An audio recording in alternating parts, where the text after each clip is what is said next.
పరమశివుని యొక్క లీలామూర్తులలో 13వ మూర్తి హరిహరమూర్తి. అంటే ఆయన యొక్క శరీరంలో సగభాగాన్ని శ్రీ మహావిష్ణువు స్వీకరించారు. అలా పరమశివుణ్ణి ప్రసన్నుణ్ణి చేసుకుని ఆయన శరీరంలో సగభాగాన్ని శ్రీ మహావిష్ణువు స్వీకరించినటువంటి మూర్తిని హరిహరమూర్తి అంటారు. నువ్వు ఎటువంటి భక్తితో ఎటువంటి ఉపాసన చేసి శంకరుని యొక్క శరీరంలో అర్ధభాగాన్ని పొందావో ఆ ఉపాయాన్ని నాకు చెప్పవలసినది అని పార్వతీదేవి నారాయణుణ్ణి ప్రార్థన చేస్తే శ్రీమన్నారాయణుడు పార్వతీదేవికి ఉపదేశం చేసినటువంటి స్తోత్రమే శివాష్టోత్తర శతనామ స్తోత్రం. ఈ శివాష్టోత్తర శతనామ స్తోత్రాన్ని ఆధారం చేసుకుని పార్వతీదేవి శంకరుడి యొక్క శరీరంలో అర్ధభాగాన్ని పొందింది. అది 14వ స్వరూపం. దాన్ని అర్ధనారీశ్వర స్వరూపము అని పిలుస్తారు. మనకి కూడా కావలసింది మనుష్య జన్మ యొక్క పరమ ప్రయోజనం భగవంతుడితో ఐక్యమే కనుక శివాష్టోత్తర శతనామ స్తోత్రాన్ని ప్రదోషవేళలో చదవడం మనకి ఇహమునందు సమస్తమైన కోర్కెలని తీరుస్తుంది, పారలౌకిక సుఖమును భగవంతుని యొక్క అనుగ్రహాన్ని మన యందు ప్రసరింపచేస్తుంది. నిన్నటి రోజున శివనామం గురించి మీతో కొంత నేను ప్రస్తావన చేసి ఉన్నాను. శివో మహేశ్వర అని పిలుస్తారు. ఈ మహేశ్వర అనబడేటటువంటి నామం చిత్రమైనటువంటి నామం. మనకి మంత్రపుష్పం చెప్పినప్పుడు ఒక మాట చెప్తుంటాం, ఈశాన సర్వ విద్యానాం ఈశ్వర సర్వభూతానాం బ్రహ్మాధిపతిర్బ్రహ్మణోధిపతిర్బ్రహ్మ శివో మే అస్తు సదాశివోం అని.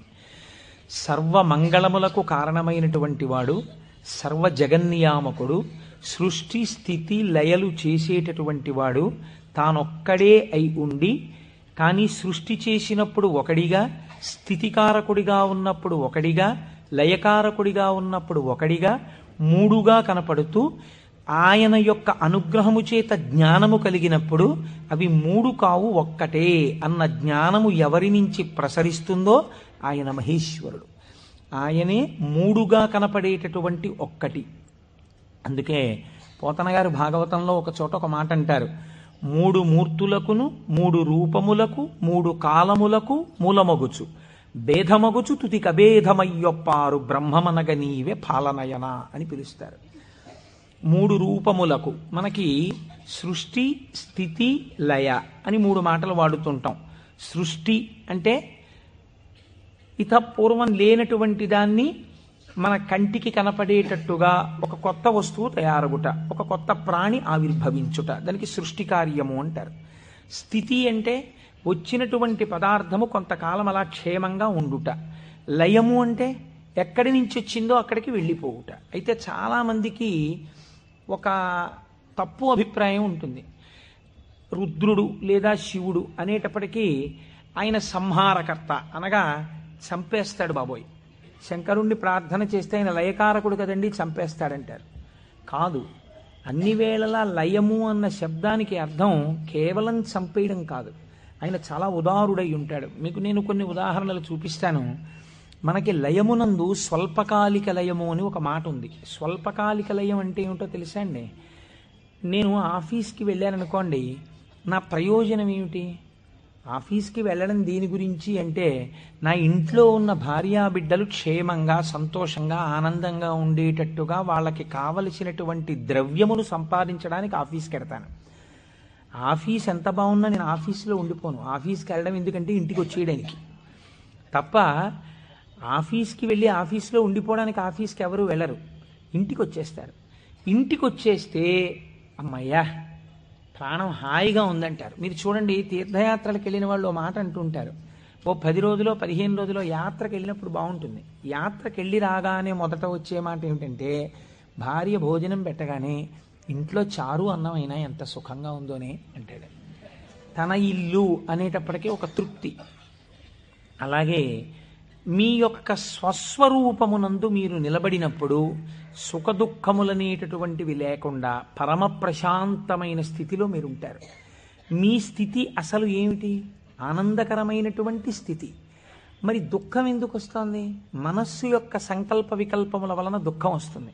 ఆ మనస్సు సుషుప్తిలో ఆత్మలోకి చేరిపోయింది అనుకోండి, ఏమీ తెలియని స్థితిలో, అది అజ్ఞానం అంటే మనం తెలుసుకోలేం. కానీ మీరు బాగా గాఢ నిద్ర పట్టినప్పుడు ఎలా ఉంది అన్నారనుకోండి, ఎవ్వడూ కూడా ఎంత దుఃఖంగా ఉందోనండి, అంత గాఢ నిద్ర పట్టింది, ఎంత ఏడుపు వచ్చిందో ఆ గాఢ నిద్రలో అన్నవాడు మీకు ప్రపంచంలో ఉండడు.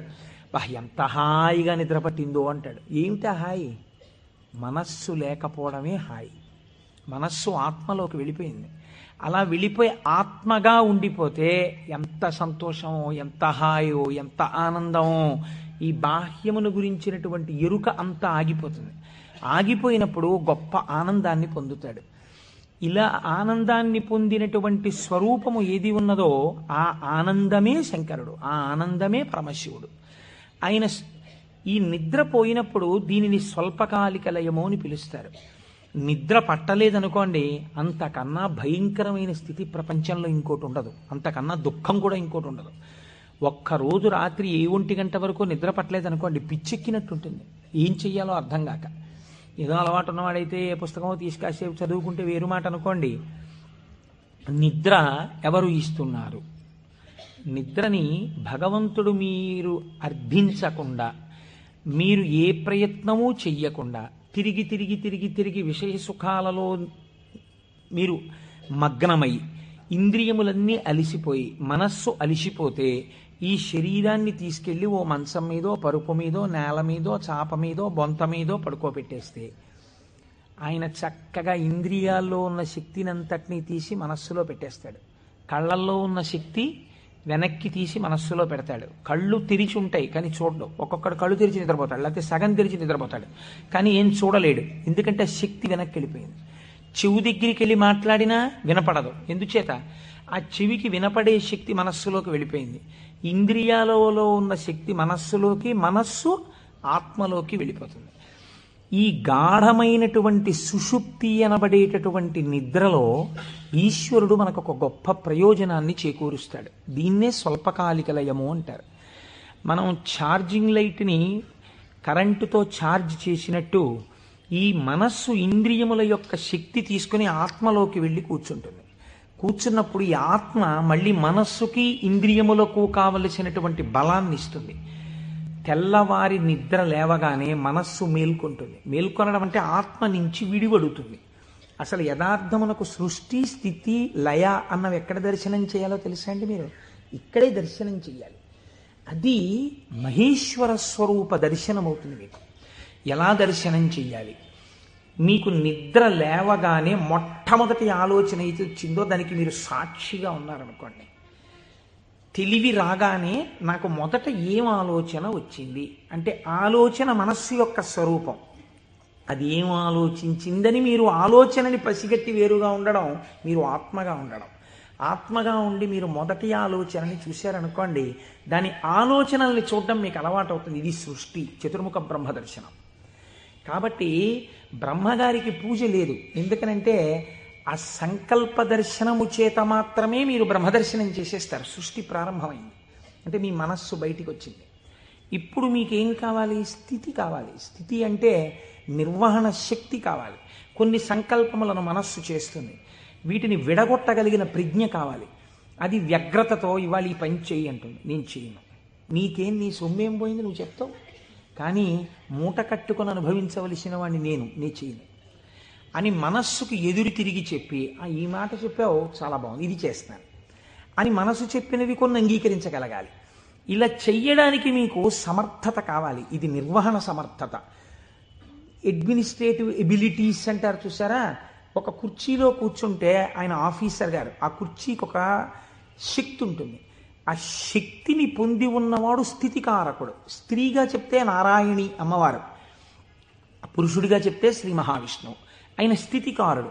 కాబట్టి మీరు ప్రాతకాలమునందు తప్పకుండా విష్ణునామం చెప్పాలి.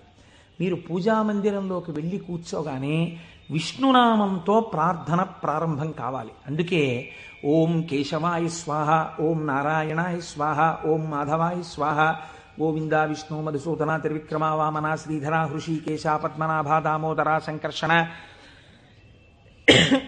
అని ఒకవేళ మనకి సరిగ్గా చెప్పడం చేత కాదేమో అని ఋషులు నిర్ణయించేశారు. అసలు పూజ ప్రారంభమే ఆచమనంతో, ఆచమనం విష్ణునామాలతో.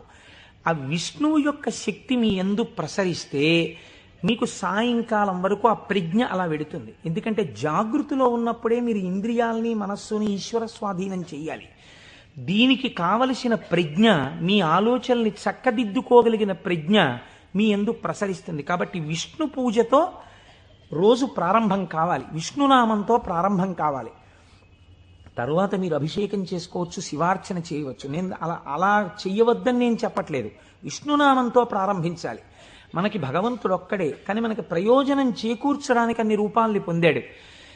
రాత్రి నిద్రపోయే ముందు శాస్త్రం అంది 11 మార్లు. ఇంకా నువ్వు నామని చెప్పేసిన తర్వాత ఇక మాట్లాడకూడదు. 11 మాటలు శివ శివ శివ శివ శివ శివ శివ అని 11 మాటలు అనుకుని విశ్రాంతి స్థానమునకు శరీరమును చేర్చేయాలి. ఇక పడుకున్న తర్వాత ఇక మాట్లాడడం. ఇప్పుడు ఈ శివానుగ్రహం స్వల్పకాలిక లయం. సృష్టిని దర్శనం చేశాడు, స్థితికారకుణ్ణి ప్రార్థన చేశాడు. ఈ రోజు చేసినటువంటి పనులన్నీ మంచి పనులైతే నిద్రలో నీకు సాత్వికమైనటువంటి ఆలోచనలు వస్తాయి.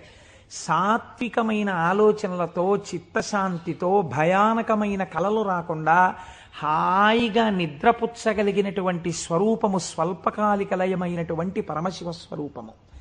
శివనామం చెప్పి నిద్రపోతే నిద్రా సమాధి స్థితి, అది సమాధి స్థితి అవుతుంది. మళ్ళీ లేచాడు, మళ్ళీ సృష్టికర్త దర్శనం చేస్తాడు.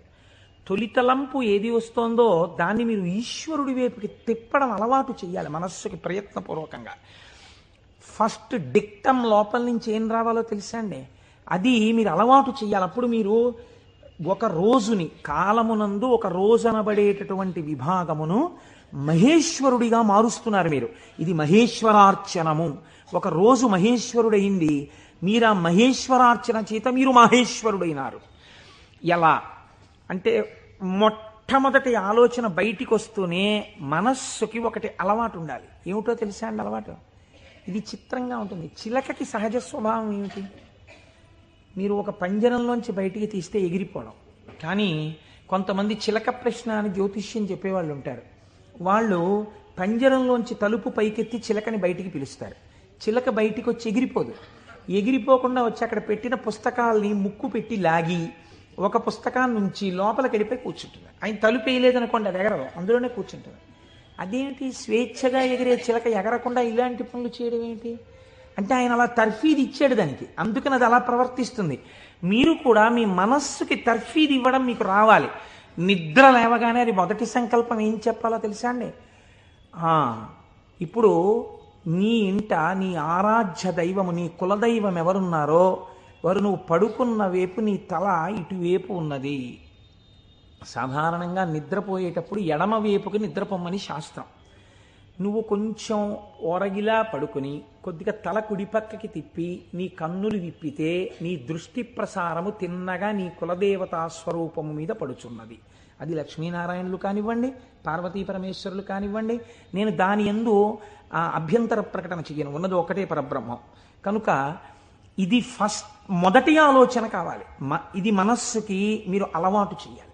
అంతేకాని టైం అయిపోతోందని గడియారం వంక చూస్తూ కంగారుగా లేవడం అలవాటు కాకూడదు.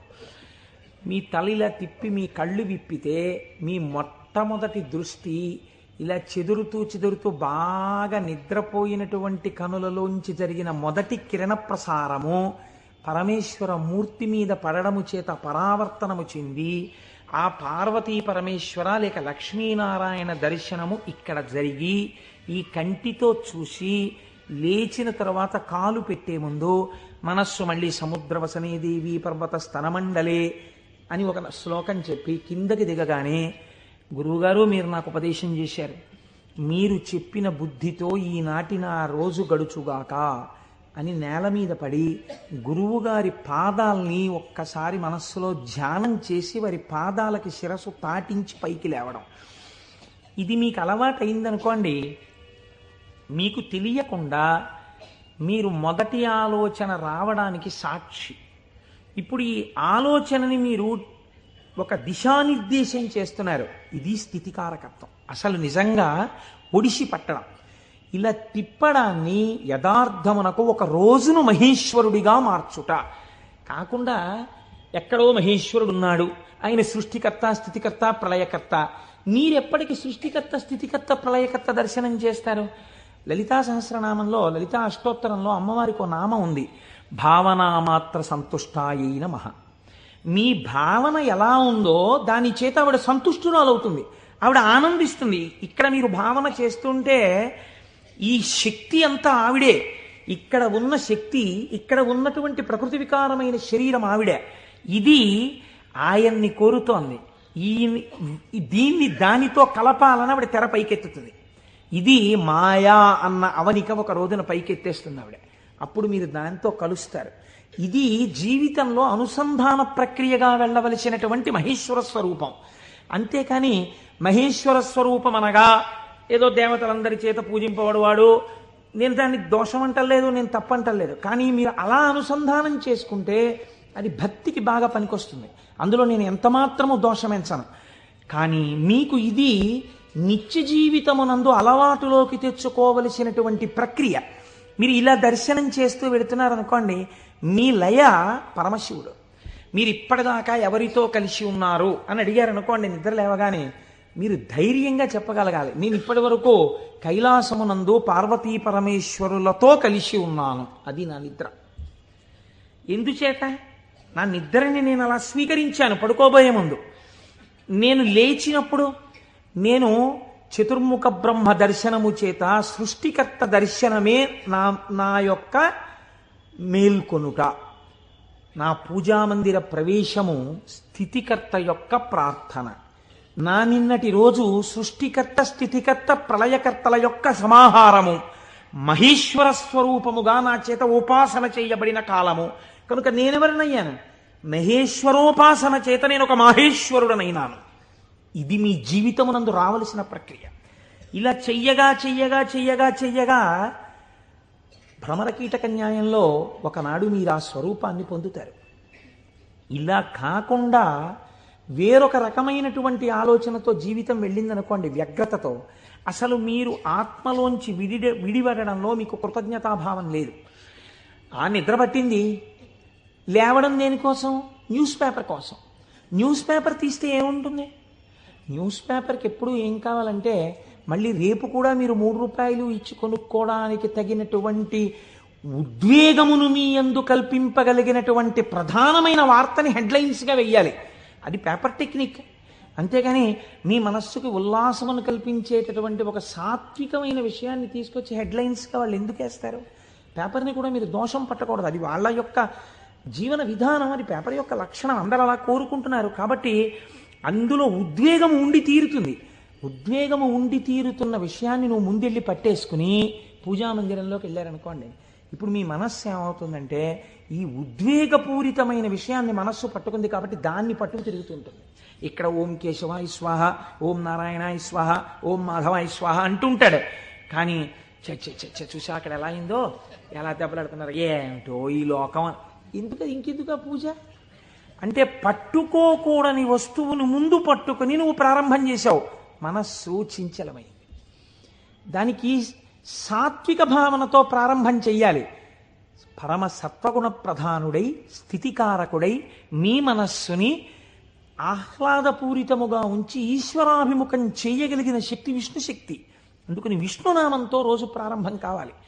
కనుక ఇది మీరు నిత్య జీవితంలోకి మహేశ్వర స్వరూపాన్ని తెచ్చుకోవలసినటువంటి విధానం.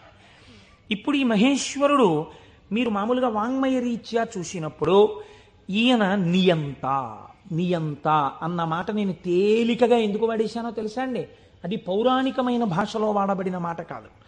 నువ్విలా ఎందుకు చేశావు అని వేరొకరు అడగలేనివాడు. ఈ ఈశ్వరుడు యొక్క స్థితి ఎలా ఉంటుందంటే, అసలు మీరు అలా అడగడానికి వస్తువుని ఆయన మీకు దూరం చెయ్యాలి, మీ చేత ఏడిపించాలి. అది ఆయన తప్ప ఒప్ప? మీరు చేసిన పాపపుణ్యాలను ఆయన లెక్క రాసుకున్నాడు. నాకు వద్దు అంటే, నాకు దుఃఖం వద్దంటే చెయ్యకు పాపం. దుఃఖం వద్దనుకుంటే పాపం చెయ్యకు. ఈశ్వరుడు నీకు పుణ్యమే చేస్తే నీకు సుఖమే ఇవ్వడానికి ఆయన సిద్ధంగా ఉన్నాడు. నువ్వు బురదగుంటలో పడుకుని నాకు పన్నీటి వాసనలో కొట్టాలి నా శరీరం అంటే ఎందుకు కొడుతుంది? ఎలా కొడుతుంది? నువ్వు ఏం చేశావో దాని ఫలితాన్ని నువ్వు పొందుతూ ఉంటావు. కాబట్టి ఈశ్వరుడు నీ కంటికి కనపడి ఫలితాన్ని ఇవ్వడు. వెనక నుండి ఫలితాన్ని ఇస్తాడు. ఇదే పోతన గారు అంటారు, స్త్రీ పురుష నపుంసకమూర్తియును కాక తిర్యక అమర నరాది మూర్తియును కాక కర్మ గుణ భేద సరసత్ప్రకాశి కాక వెనుకనన్నియుతానగు విభుతలంతు. ఆ వెనకనున్న పరమాత్మ ఉన్నాడే, నేను ఆయనకి నమస్కరిస్తున్నాను అన్నారు. ఇప్పుడు చూడండి, ఆ మహేశ్వర శబ్దం గురించి అన్నారు, త్వం ఈశ్వరాణం పరమం మహేశ్వరం తం దేవతానాం పరమంచ దైవతం. దేవతలందరూ కూడా ఎవరిని ప్రార్థన చేసి నమస్కరిస్తారో, సర్వ జగత్తుని ఎవడు నియమించి పోషించి రక్షించుతున్నాడో, ఎవడు దీనిని నిలబెడుతున్నాడో, ఎవడు తనలోకి తీసేసుకుంటున్నాడో వాడే మహేశ్వరుడు. వాడు సర్వజగన్నియామకుడు, వాడు పరబ్రహ్మమై ఉన్నాడు.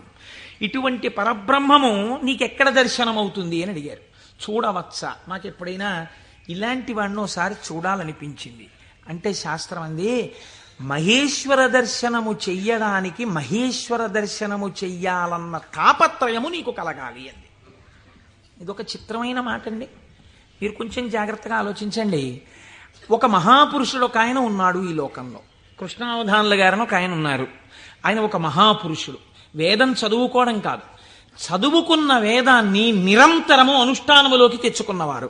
అంతటి మహాపురుషుడు ఆయన. అలాగా అండి, అంటే ఏం చేస్తుంటారండి అంటే, 4 ఆవుల మధ్యలో తుఫాన్ వచ్చి పాక కొట్టుకుపోతే 10,000 రూపాయలు పట్టుకొచ్చి ఎవరో ఇస్తే శివాలయం కట్టడానికి విరాళం ఇచ్చేసి, శివుడికి ముందు గుడి కట్టండి తర్వాత నేను ఉంటాను లేండని ఆవుల మధ్యలో కాపరం చేసి బతికినవాడు. అంతటి మహానుభావుడు. తను నమ్ముకున్న వేదాన్ని నిరంతరము ఆచరణలో పెడతారు. వారు నా గృహప్రవేశానికి వచ్చారు. వస్తే ఆ రోజు నేను కొంచెం ఈ సంభారాలన్నీ పూర్తి చేసుకుని వేద పఠనం ఏర్పాటు చేసి నేను ఇంట్లోకి వెళ్ళేటప్పటికీ కించిత్ అసుర సంధ్య వేళయింది. నేను వెళ్ళేటప్పటికి వారు వెళ్ళిపోతున్నారు. అరేదే ఇదేంటి వెళ్ళిపోతున్నారు కృష్ణావధానుల గారు, అలా వెళ్ళిపోరే, ఈ కోటేశ్వరరావు మనం వచ్చేటప్పటికి లేడు, స్వాగతం చెప్పలేడని కోపగించుకుని వెళ్ళిపోయే మనిషి కారేవారు, ఎందుకు వెళ్ళిపోతున్నారు? ఓహో అసుర సంధ్య వేళ, సంధ్యావందనానికి ఎడుతూ ఉండాలి అనుకున్నాను. ఎవరినో పిలిచి కృష్ణావధానుల గారు ఎక్కడికి ఎడుతున్నారండి. వెంకటేశ్వర స్వామి గుళ్ళో కూర్చుని సంధ్యావందనం చేసుకోవడానికి ఎడుతున్నారు. ఆయన సంధ్యావందనం చేయలేదనుకోండి, మీరు నేను అడుగుతామా, అయ్యా మీరు సంధ్యావందనం ఎందుకు చేయలేదండి అని? ఎక్కడ నుంచో కష్టపడి కాకినాడ వచ్చి ఆ వేళకి మాత్రం సభలోంచి లేచి వెళ్ళిపోయి వెంకటేశ్వర స్వామి గుళ్ళో కూర్చుని సంధ్యావందనం చేసుకుని మళ్ళీ తిరిగి వచ్చి సభలో కూర్చున్నారు ఆయన. ఇది తాను చదివినటువంటి వేదాన్ని, తాను తెలుసుకున్న విషయాన్ని ఆచరణలో పెట్టడం. దీనిని శ్రద్ధ అంటుంది శాస్త్రం. నీకు చెప్పడం కాదు, నీకు అనుష్ఠాన పర్యంతమునందున్నదా, దీనికి ఎవడో చూస్తాడని కాదు, ఈశ్వరుడు సర్వసాక్షి చూస్తున్నాడన్న బెరుకు నీకుంటే ఒకడు చూసి మెచ్చుకోవాలని నువ్వు చెయ్యవు. చెయ్యడం నీ విధి అని నువ్వు చేస్తావు. ఇప్పుడు నువ్వు అటువంటి మహాపురుషుడు ఒకడు ఉన్నాడు, నువ్వు తెలుసుకున్నావు. ఇప్పుడు మీ మనస్సు ఏమవుతుంది? ఎప్పుడైనా కృష్ణావధానుల గారిని చూద్దామనిపిస్తుంది కదండి. ఇప్పుడు రేపు సుబ్రహ్మణ్యేశ్వర స్వామి వారికి మనం ఇక్కడ ఉత్సవం చేయబోతున్నాం. ఆ సుబ్రహ్మణ్యేశ్వర స్వామి వారికి ఉత్సవం చేసిన రోజున కారు దిగి నడవలేక శిష్యులు పట్టుకుంటే కృష్ణావధానులు గారు వచ్చి ఇక్కడ కుర్చీలో కూర్చున్నారనుకోండి, మీ ప్రయత్నం లేకుండా వారు కోటీశ్వరుడని కాదు, వారు పెద్ద ఆఫీసర్ అని కాదు, మోకాళ్ల మీదకి పంచె కట్టుకుని లాల్చీ కూడా వేసుకోకుండా ఓ ఉత్తరీయం కప్పుకుని గుండు చేయించుకుని పిలక పెట్టుకుని 3 విభూతి రేఖలు పెట్టుకుని బొట్టు పెట్టుకుని సరిగ్గా కనపడక కళ్ళు చిప్పిలించి చూస్తున్న కృష్ణావధానులు గారు అడుగు తీసి అడుగేస్తుంటే మీ అందరి చేతులు ఇలా అంటాయి. ఎందుకంటాయి? ఆయన ఒక మహాత్ముడన్న ఎరుక మీకు కలిగింది. ఈ ఎరుక లేకుండా మీరు దర్శనాన్ని వాంఛిస్తారా? మీరు ఒకసారి ఈ శివమహాపురాణాన్ని వినడం ఒక కథ కింద వినే ప్రయత్నం మీరు చేయకండి. అది మీ జీవితాన్ని అభ్యున్నతి మార్గంలోకి తీసుకెళ్ళదు. దాన్ని మీ నిత్య జీవితంలో మీకు ఎలా ఉపయోగపడుతుందో మీరు ఆలోచించండి. పరమాచార్య స్వామి ఎక్కడ మాట్లాడినా ఎప్పుడు మాట్లాడినా అలాగే మాట్లాడేవారు. ఎప్పటి కథల కిందో వారు మాట్లాడేవారు కాదు, ఇప్పుడు నీకు ఎలా పనికి వస్తుందో వారు మాట్లాడేవారు. అది ఒక సద్గురువుకు ఉండవలసిన లక్షణం. అందుకే నడిచే దేవుడు అయ్యారు మహానుభావుడు. కాబట్టి చూడండి, ఇప్పుడు మీకు కృష్ణావధానులు గారు అంటే తెలిసింది, వారిని చూడాలి అనిపిస్తుంది. ఉదాహరణకి వారు రాలేదనుకోండి సుబ్రహ్మణ్యోత్సవానికి, ఎందుచేతంటే వారి శరీరం చాలా డస్సిపోయింది, పెద్దవారు అయిపోయారు. కానీ మీరేమంటారు? కృష్ణావధానులు గారు ఎక్కడ ఉంటారంటే ఒకసారి వెళ్ళి మేము దర్శనం చేసుకొస్తామంటారు. అమ్మ ఈ టైంలో వెళ్ళండి, ఈ టైం కాకుండా వెళ్ళకండి, వారికి ఇబ్బంది, పెద్దవారు అయిపోయారు, ఈ సమయంలో వెళ్ళండి దర్శనం ఇస్తారు. మీరేం చేస్తారు? ఇంత డబ్బు పాడు చేస్తున్నాం, పోతే పోయింది, కారు ఎక్కి ఓ 500 పెట్టుకుని వెళ్ళొద్దాం అని ఒక ఆదివారం నాడు పొద్దున అలా కృష్ణావధానుల గారి దగ్గరికి వెళ్ళొచ్చిన వాళ్ళు ఎంతమందో నాకు తెలుసు. కారు వేసుకుని వెళ్ళి ఓ అరడజన అరటిపళ్ళు ఏవో ఇచ్చి ఒక్కసారి ఆయన్ని చూడగానే, ఇప్పుడు మీకు ఆయన గురించి ఆయన ఏం చెప్పుకోరుగా, కానీ మీరు ఆయన్ని చూస్తుంటే, ఆయన కూర్చుంటే, మీరు ఎక్కడి నుంచి వచ్చారమ్మా అని అడుగుతుంటే, ఆయన ఏదో 4 శ్లోకాలు చెప్తుంటే, ఆ గొంతు తడబడిపోతుంటే, పెద్దవారైపోయి వారు మాట్లాడుతుంటే మీ మనసు ఆర్ద్రమైపోతుంది. మీకు తెలియకుండా మీ కన్నుల వెంట నీళ్లు కారుతాయి. అబ్బా ఏం మహాపురుషుడు, ఏం మహాపురుషుడని పటికి బెల్లం తినేసిన నోరు తీపిగా ఉన్నట్టు మళ్ళీ కారెక్కి వచ్చేస్తారు ఇంటికి. ఎందుకు వెళ్ళారు ఆ ఊరు 500 కారు చేయించుకుని? మీకు తెలిసింది కాబట్టి కృష్ణావధానుల గారంటే, కాబట్టి కదా మీరు దర్శనం చేశారు. మహేశ్వరుడు అంటే సృష్టికర్త, స్థితికర్త, ప్రళయకర్త అని నేను ఒక మాట చెప్పాను అనుకోండి, అది మీకు ఏం ఉపయోగపడుతుందని నేను ప్రశ్న వేస్తున్నాను. మీరు ఆలోచించండి.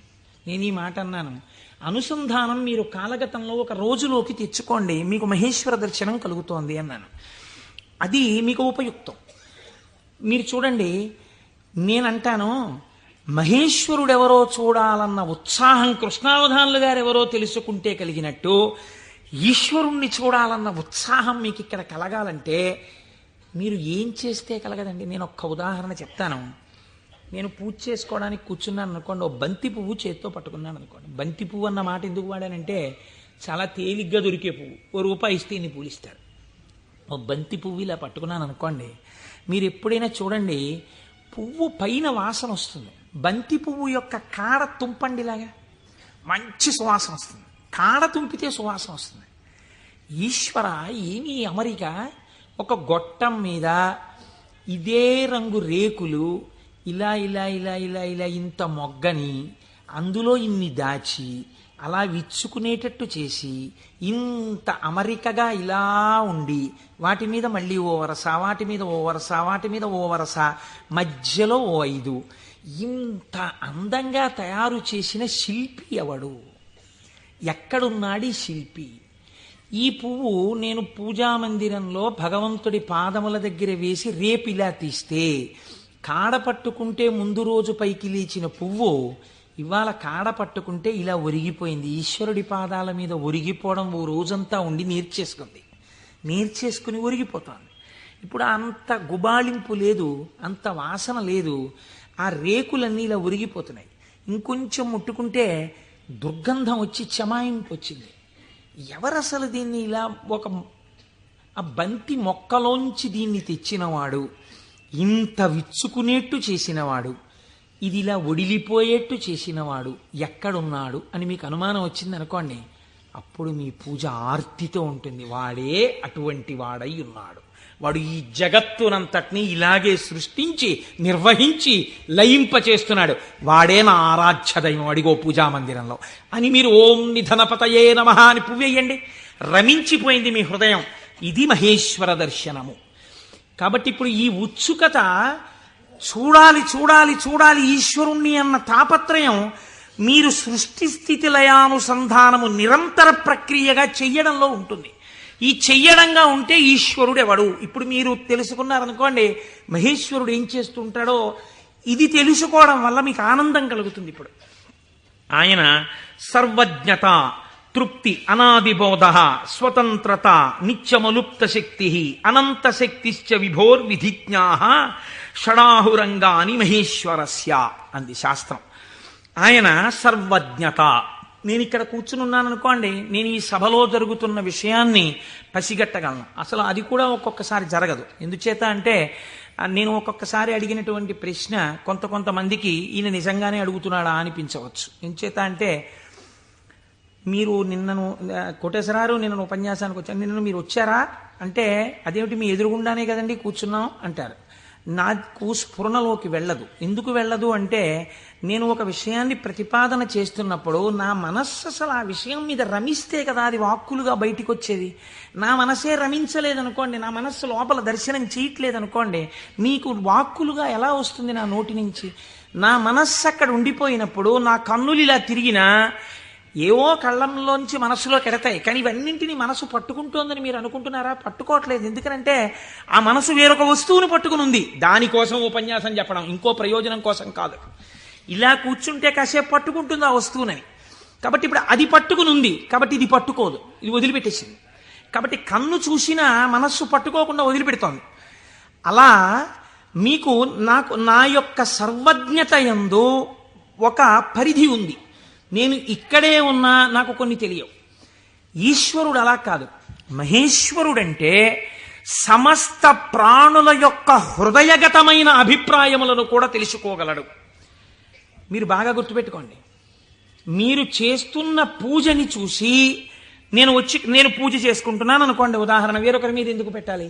నేను పరమ డాంబికంగా ఇన్ని పువ్వులు పెట్టుకుని ఓం నిధనపతయే నమః, ఓం నిధనపతాంతికాయ నమః, ఓం ఊర్ధ్వాయ నమః, ఓం ఊర్ధ్వలింగాయ నమః అన్న పూజామందిరంలో కూర్చుని పుష్పార్చన చేస్తున్నాను అనుకోండి. మీరు కోటేశ్వరరావు గారు ఉన్నారా అండి అని హాల్లోకి వచ్చి కూర్చున్నారనుకోండి. ఆహాహా, ఏం పూజ చేస్తున్నాడండి కోటేశ్వరరావు, నిజంగా ఏమి ఉచ్చారణ, ఏమి నామాలు చెప్తున్నాడు అని మీరు ఇక్కడ గబగబా సోఫాలో కూర్చున్న వారి కింద కూర్చుని కళ్ళు మూసేసుకుని, ఇప్పుడు ఆయన ఇలా పువ్వులు వేస్తుంటారు, ఇలా నామం చెప్తుంటారని మీకు ఆ నామాలు రాకపోయినా మనస్సులో ఇలా ఇలా మీ చెయ్యంటూ మీరు పువ్వులు వేసేస్తూ మీరు కూర్చున్నారు. అక్కడ పూజ చేస్తున్న నేను నామాలు నోటితో చెప్తున్నాను, కానీ నా మనస్సు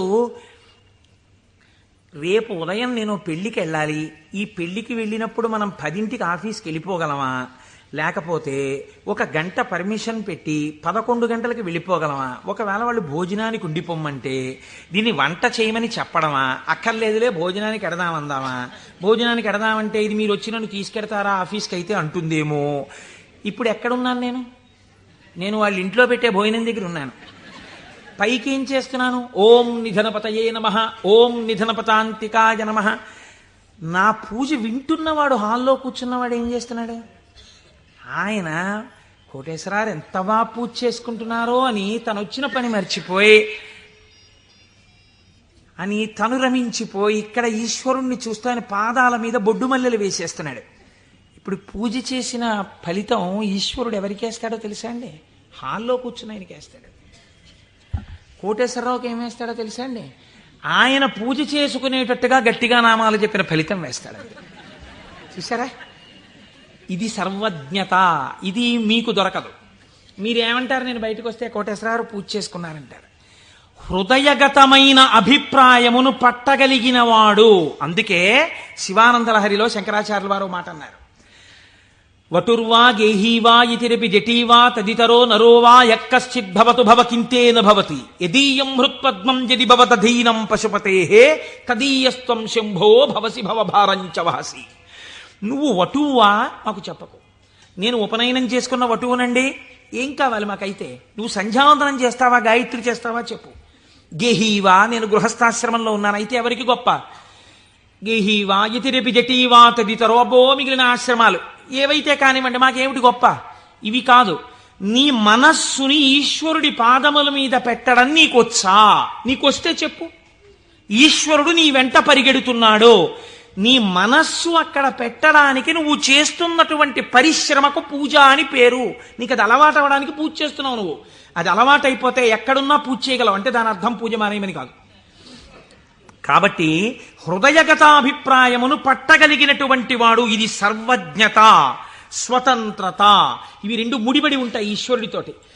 అన్నీ చూస్తూ ఉంటాడు. ఏకకాలమునందు సమస్త చరాచర జగత్తులో ఉన్నటువంటి ప్రాణుల యొక్క హృదయాంతర్గత భావములను తాను చూస్తాడు. చూసి ఆ భావముల యొక్క పరిపుష్టి చేత మోక్షాన్ని కూడా అనుగ్రహించేస్తాడు. మీకు పైకి దొరకదు. మీకు ఒక్క నాటికి పైకి చూస్తే దొరకదు. నేను మీకు దీనికి ఒక ఉదాహరణ చెప్తాను. మనం ఇవి వినటం చేతనే పరమశివుడు ప్రసన్నుడవుతాడు. పెరియ పురాణం అని మనకి నాయనార్ల చరిత్ర చెప్తుంది. అందులో శాక్య నాయనార్ అని ఒక నాయనార్. ఆయనకి గొప్ప శివభక్తి తత్పరుడు. కానీ ఆయన ఉన్నటువంటి రోజులు ఎటువంటివంటే, శివుడి గురించి మాట్లాడడం కానీ, శివ అన్న నామం చెప్పడం కానీ, శివార్చన చెయ్యడం కానీ కుదరనటువంటి భయంకరమైన పరిస్థితులలో ఆనాటి రోజులున్నాయి. లోపల పరమభక్తి, శివారాధన చెయ్యాలని. కాంచీపురంలో ఉండేవాడు మహానుభావుడు. శివలింగాన్ని ఒక దాన్ని తీసుకొచ్చి రోడ్డు మీద పెట్టారు ఆ రోజుల్లో.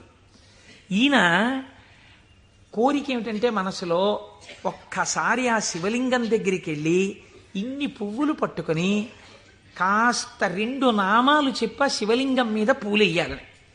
ఆ రోజుల్లో పరిస్థితి ఏమిటంటే శివలింగం మీద పూలు ఎవడైనా వేశాడో, శివుడికి నమస్కరించాడో ప్రళయమే. కాబట్టి ఇప్పుడు ఎలా శివ పూజ చేయడం? ఆయన ఏమించుకున్నాడంటే మార్గం, శివార్చన చేయని వాడిలా పైకి కనపడాలి, లోపల శివార్చన చేస్తున్న కోరికకి తీరాలి. అందుకని ఆయన అటుగా వెడుతూ రోజు అన్నం తినే ముందు కళ్ళంబట నీళ్లు పెట్టుకుని, శివ నీ పూజ చెయ్యకుండా ఎలా తిననయ్యా అన్నమని ఆ రోడ్డు మీద ఉన్న శివలింగం దగ్గరికి వెళ్ళి, శివుడివా నువ్వు శివుడివా అనో రాయి తీయడం. ఇంత పెద్ద చామంతి పువ్వు నా చేత్తో పట్టుకున్నాను అనుకుని శివట నిలబడేసేవాడు. లోపల చామంతి పువ్వు వేశాను, శివుడివా అని మళ్ళీ ఇలా తీయడం, శివ అని మళ్ళీ ఇలా ఓ రాయేయడం. ఇంత బొడ్డు మల్లె వేశాను. పరమశివుడి పాదాల మీద ఏం పడ్డాయో తెలుసా అండి? చామంతి పూలు, మల్లెపూలు పడ్డాయి. చూసే వాళ్ళందరూ ఏమనుకున్నారో తెలుసా అండి? వీడు అసలు నిజంగా మన మాట వింటున్నవాడు, చూసావా శివలింగం మీద రాళ్ళు వేస్తున్నాడు వీడు, వీడిని మనం చాలా గౌరవంగా చూడాలనుకున్నాం. లోకానికి అర్థం అవుతుందా, శివుడికి అర్థం అవుతుందా? శివుడికి అర్థం అవుతుంది. ఇది శాక్యనాయనార్ జీవితం, ఇంతే ఆయన పూజ. ఇది ఆర్తిలోంచి వచ్చిన పూజ. ఒకరోజు ఆయన అన్నం తినడానికి కూర్చున్నాడు, భార్య వడ్డించింది. వడ్డిస్తే అన్నం తినబోయాడు. శర్వహ అనో నామం జ్ఞాపకానికి వచ్చింది. ఈ అన్నం నాకు పెట్టినవాడు శంకరుడు, లోపలికెడితే జీర్ణం చేస్తున్నవాడు శంకరుడు, అగ్నిని ఆదేశించి అన్నాన్ని ఉడికేటట్టుగా నా ఇంట పాచకుణ్ణి చేసినవాడు శంకరుడు, నీటిగా ఈ అన్నం ఉడికేటట్టు కలిసినవాడు శంకరుడు. నేను శంకరుణ్ణి, నేను పశువు తిన్నట్టు ఈ అన్నం తినడానికి వచ్చాను. ఇవాళ శివలింగం మీద 4 పువ్వులు వేయడం మర్చిపోయానని అన్నపు పళ్ళెం దగ్గర లేచి భార్యకి చెప్పకుండా పరుగున శివలింగం దగ్గరికి వెళ్ళాడు. పూజ చేయకూడదు, పరిస్థితులు ఎలా ఉన్నాయి? నిలబడి 4 రాళ్ళు తీసి శివుడివా అని మళ్ళీ వేశాడు. వేస్తూ ఇంతకన్నా చెయ్యలేకపోతున్నానయా అని కన్నుల నీరు కార్చాడు. వెంటనే ఈశ్వరుడు ఆయనకి నటరాజమూర్తిగా సాక్షాత్కరించి తనలోకి కలిపేసుకున్నాడు. ఇప్పుడు మీరు చెప్పండి, శాక్యనాయనార్ జీవితంతో మీకేమర్థమవుతోంది? మహేశ్వరుడన్న శబ్దం చేత మీ సంకల్పములను, మీ హృదయ శుద్ధిని, మీ చిత్తశుద్ధిని చూడగలిగినవాడు. ఇది ఆయన స్వతంత్రత. ఇప్పుడు మీరు బాహ్యంలో ఆయన లోపల చేసింది మీకు తెలియదు. అంటే శంకరుడి మీద రాళ్లు వేసినటువంటి వాడికి మోక్షం ఇచ్చినవాడు శంకరుడు అని మీరు సిద్ధాంతం చేశారనుకోండి, మీరు నేను అలా వేస్తే ప్రమాదాలు వస్తాయి. కాబట్టి లోపల ఏ భావనతో ఒక్క రాయి వేసినా దాన్ని భావనకి అనుగుణంగా తీసుకుని ఉద్ధరించి, చాలు పొంగిపోయాను రా నీ భక్తికని అన్నం విడిచిపెట్టి 4 రాళ్లతో పూజ చేసిన వాడికి మోక్షం ఇచ్చినవాడు. ఇలా చేస్తే మోక్షం ఇవ్వాలని ఏమైనా రూల్ ఉందా? అలా నియమాలు ఏమి ఉండవు. ఈశ్వరుడి స్వతంత్రత, ఆయన ఇయ్యగలడు. ఇది మహేశ్వర శబ్దము చేత ప్రతిపాదింపబడుతుంది. ఇది ఆయన శక్తికి లోపం ఉండదు. ఆయన ఇది చేశాడు కాబట్టి ఇంక ఇది చెయ్యలేడని మీరు చెప్పలేరు. ఆయన శక్తి క్షీణించిపోయిందండి, ఆయన అలిసిపోయాడండి, అలా ఏం ఉండదు. నిరంతర ఉత్సాహముతో ఉంటాడు. ఎప్పుడూ ఆయన శక్తి క్షీణించడం అన్నది ఉండదు. అటువంటి వాడెవడో సర్వజ్ఞత, తృప్తి అన్న మాట ఎప్పుడు వస్తుందండి? మీరు చూడండి, ఒక ఆయనకి పెద్ద బంగళా ఉంది, కానీ ఆయన ఎప్పుడు ఎక్కడ కూర్చుని ఉంటారంటే ఆ ఇంటి పెరట్లో ఓ చక్కటి పూలతోట ఉంది, అందులో ఆయన ఒక ఈజీ చైర్ వేసుకుని అందులో కూర్చుని ఉంటారు. ఎక్కువ మా దొరగారు ఎక్కువగా వేప చెట్టు కింద కూర్చుని ఉండేవారు. వేప చెట్టు కింద కూర్చుని దొరగారు ఉన్నారు కాబట్టి దొరగారు ఇంట్లో ఉండడానికి అవకాశం లేదు. ఐశ్వర్యవంతులు శిష్యులున్నారు. ఏమిటి ప్రారంధం?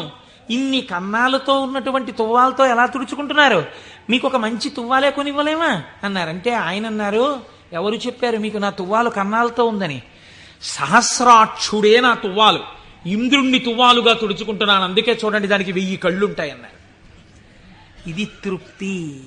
తనకిది లేదన్న భావన ఉండదు. అంతా నాదే, నాది కాంతి ఏమిటన్న భావనతో బతుకుతారు పెద్దలు.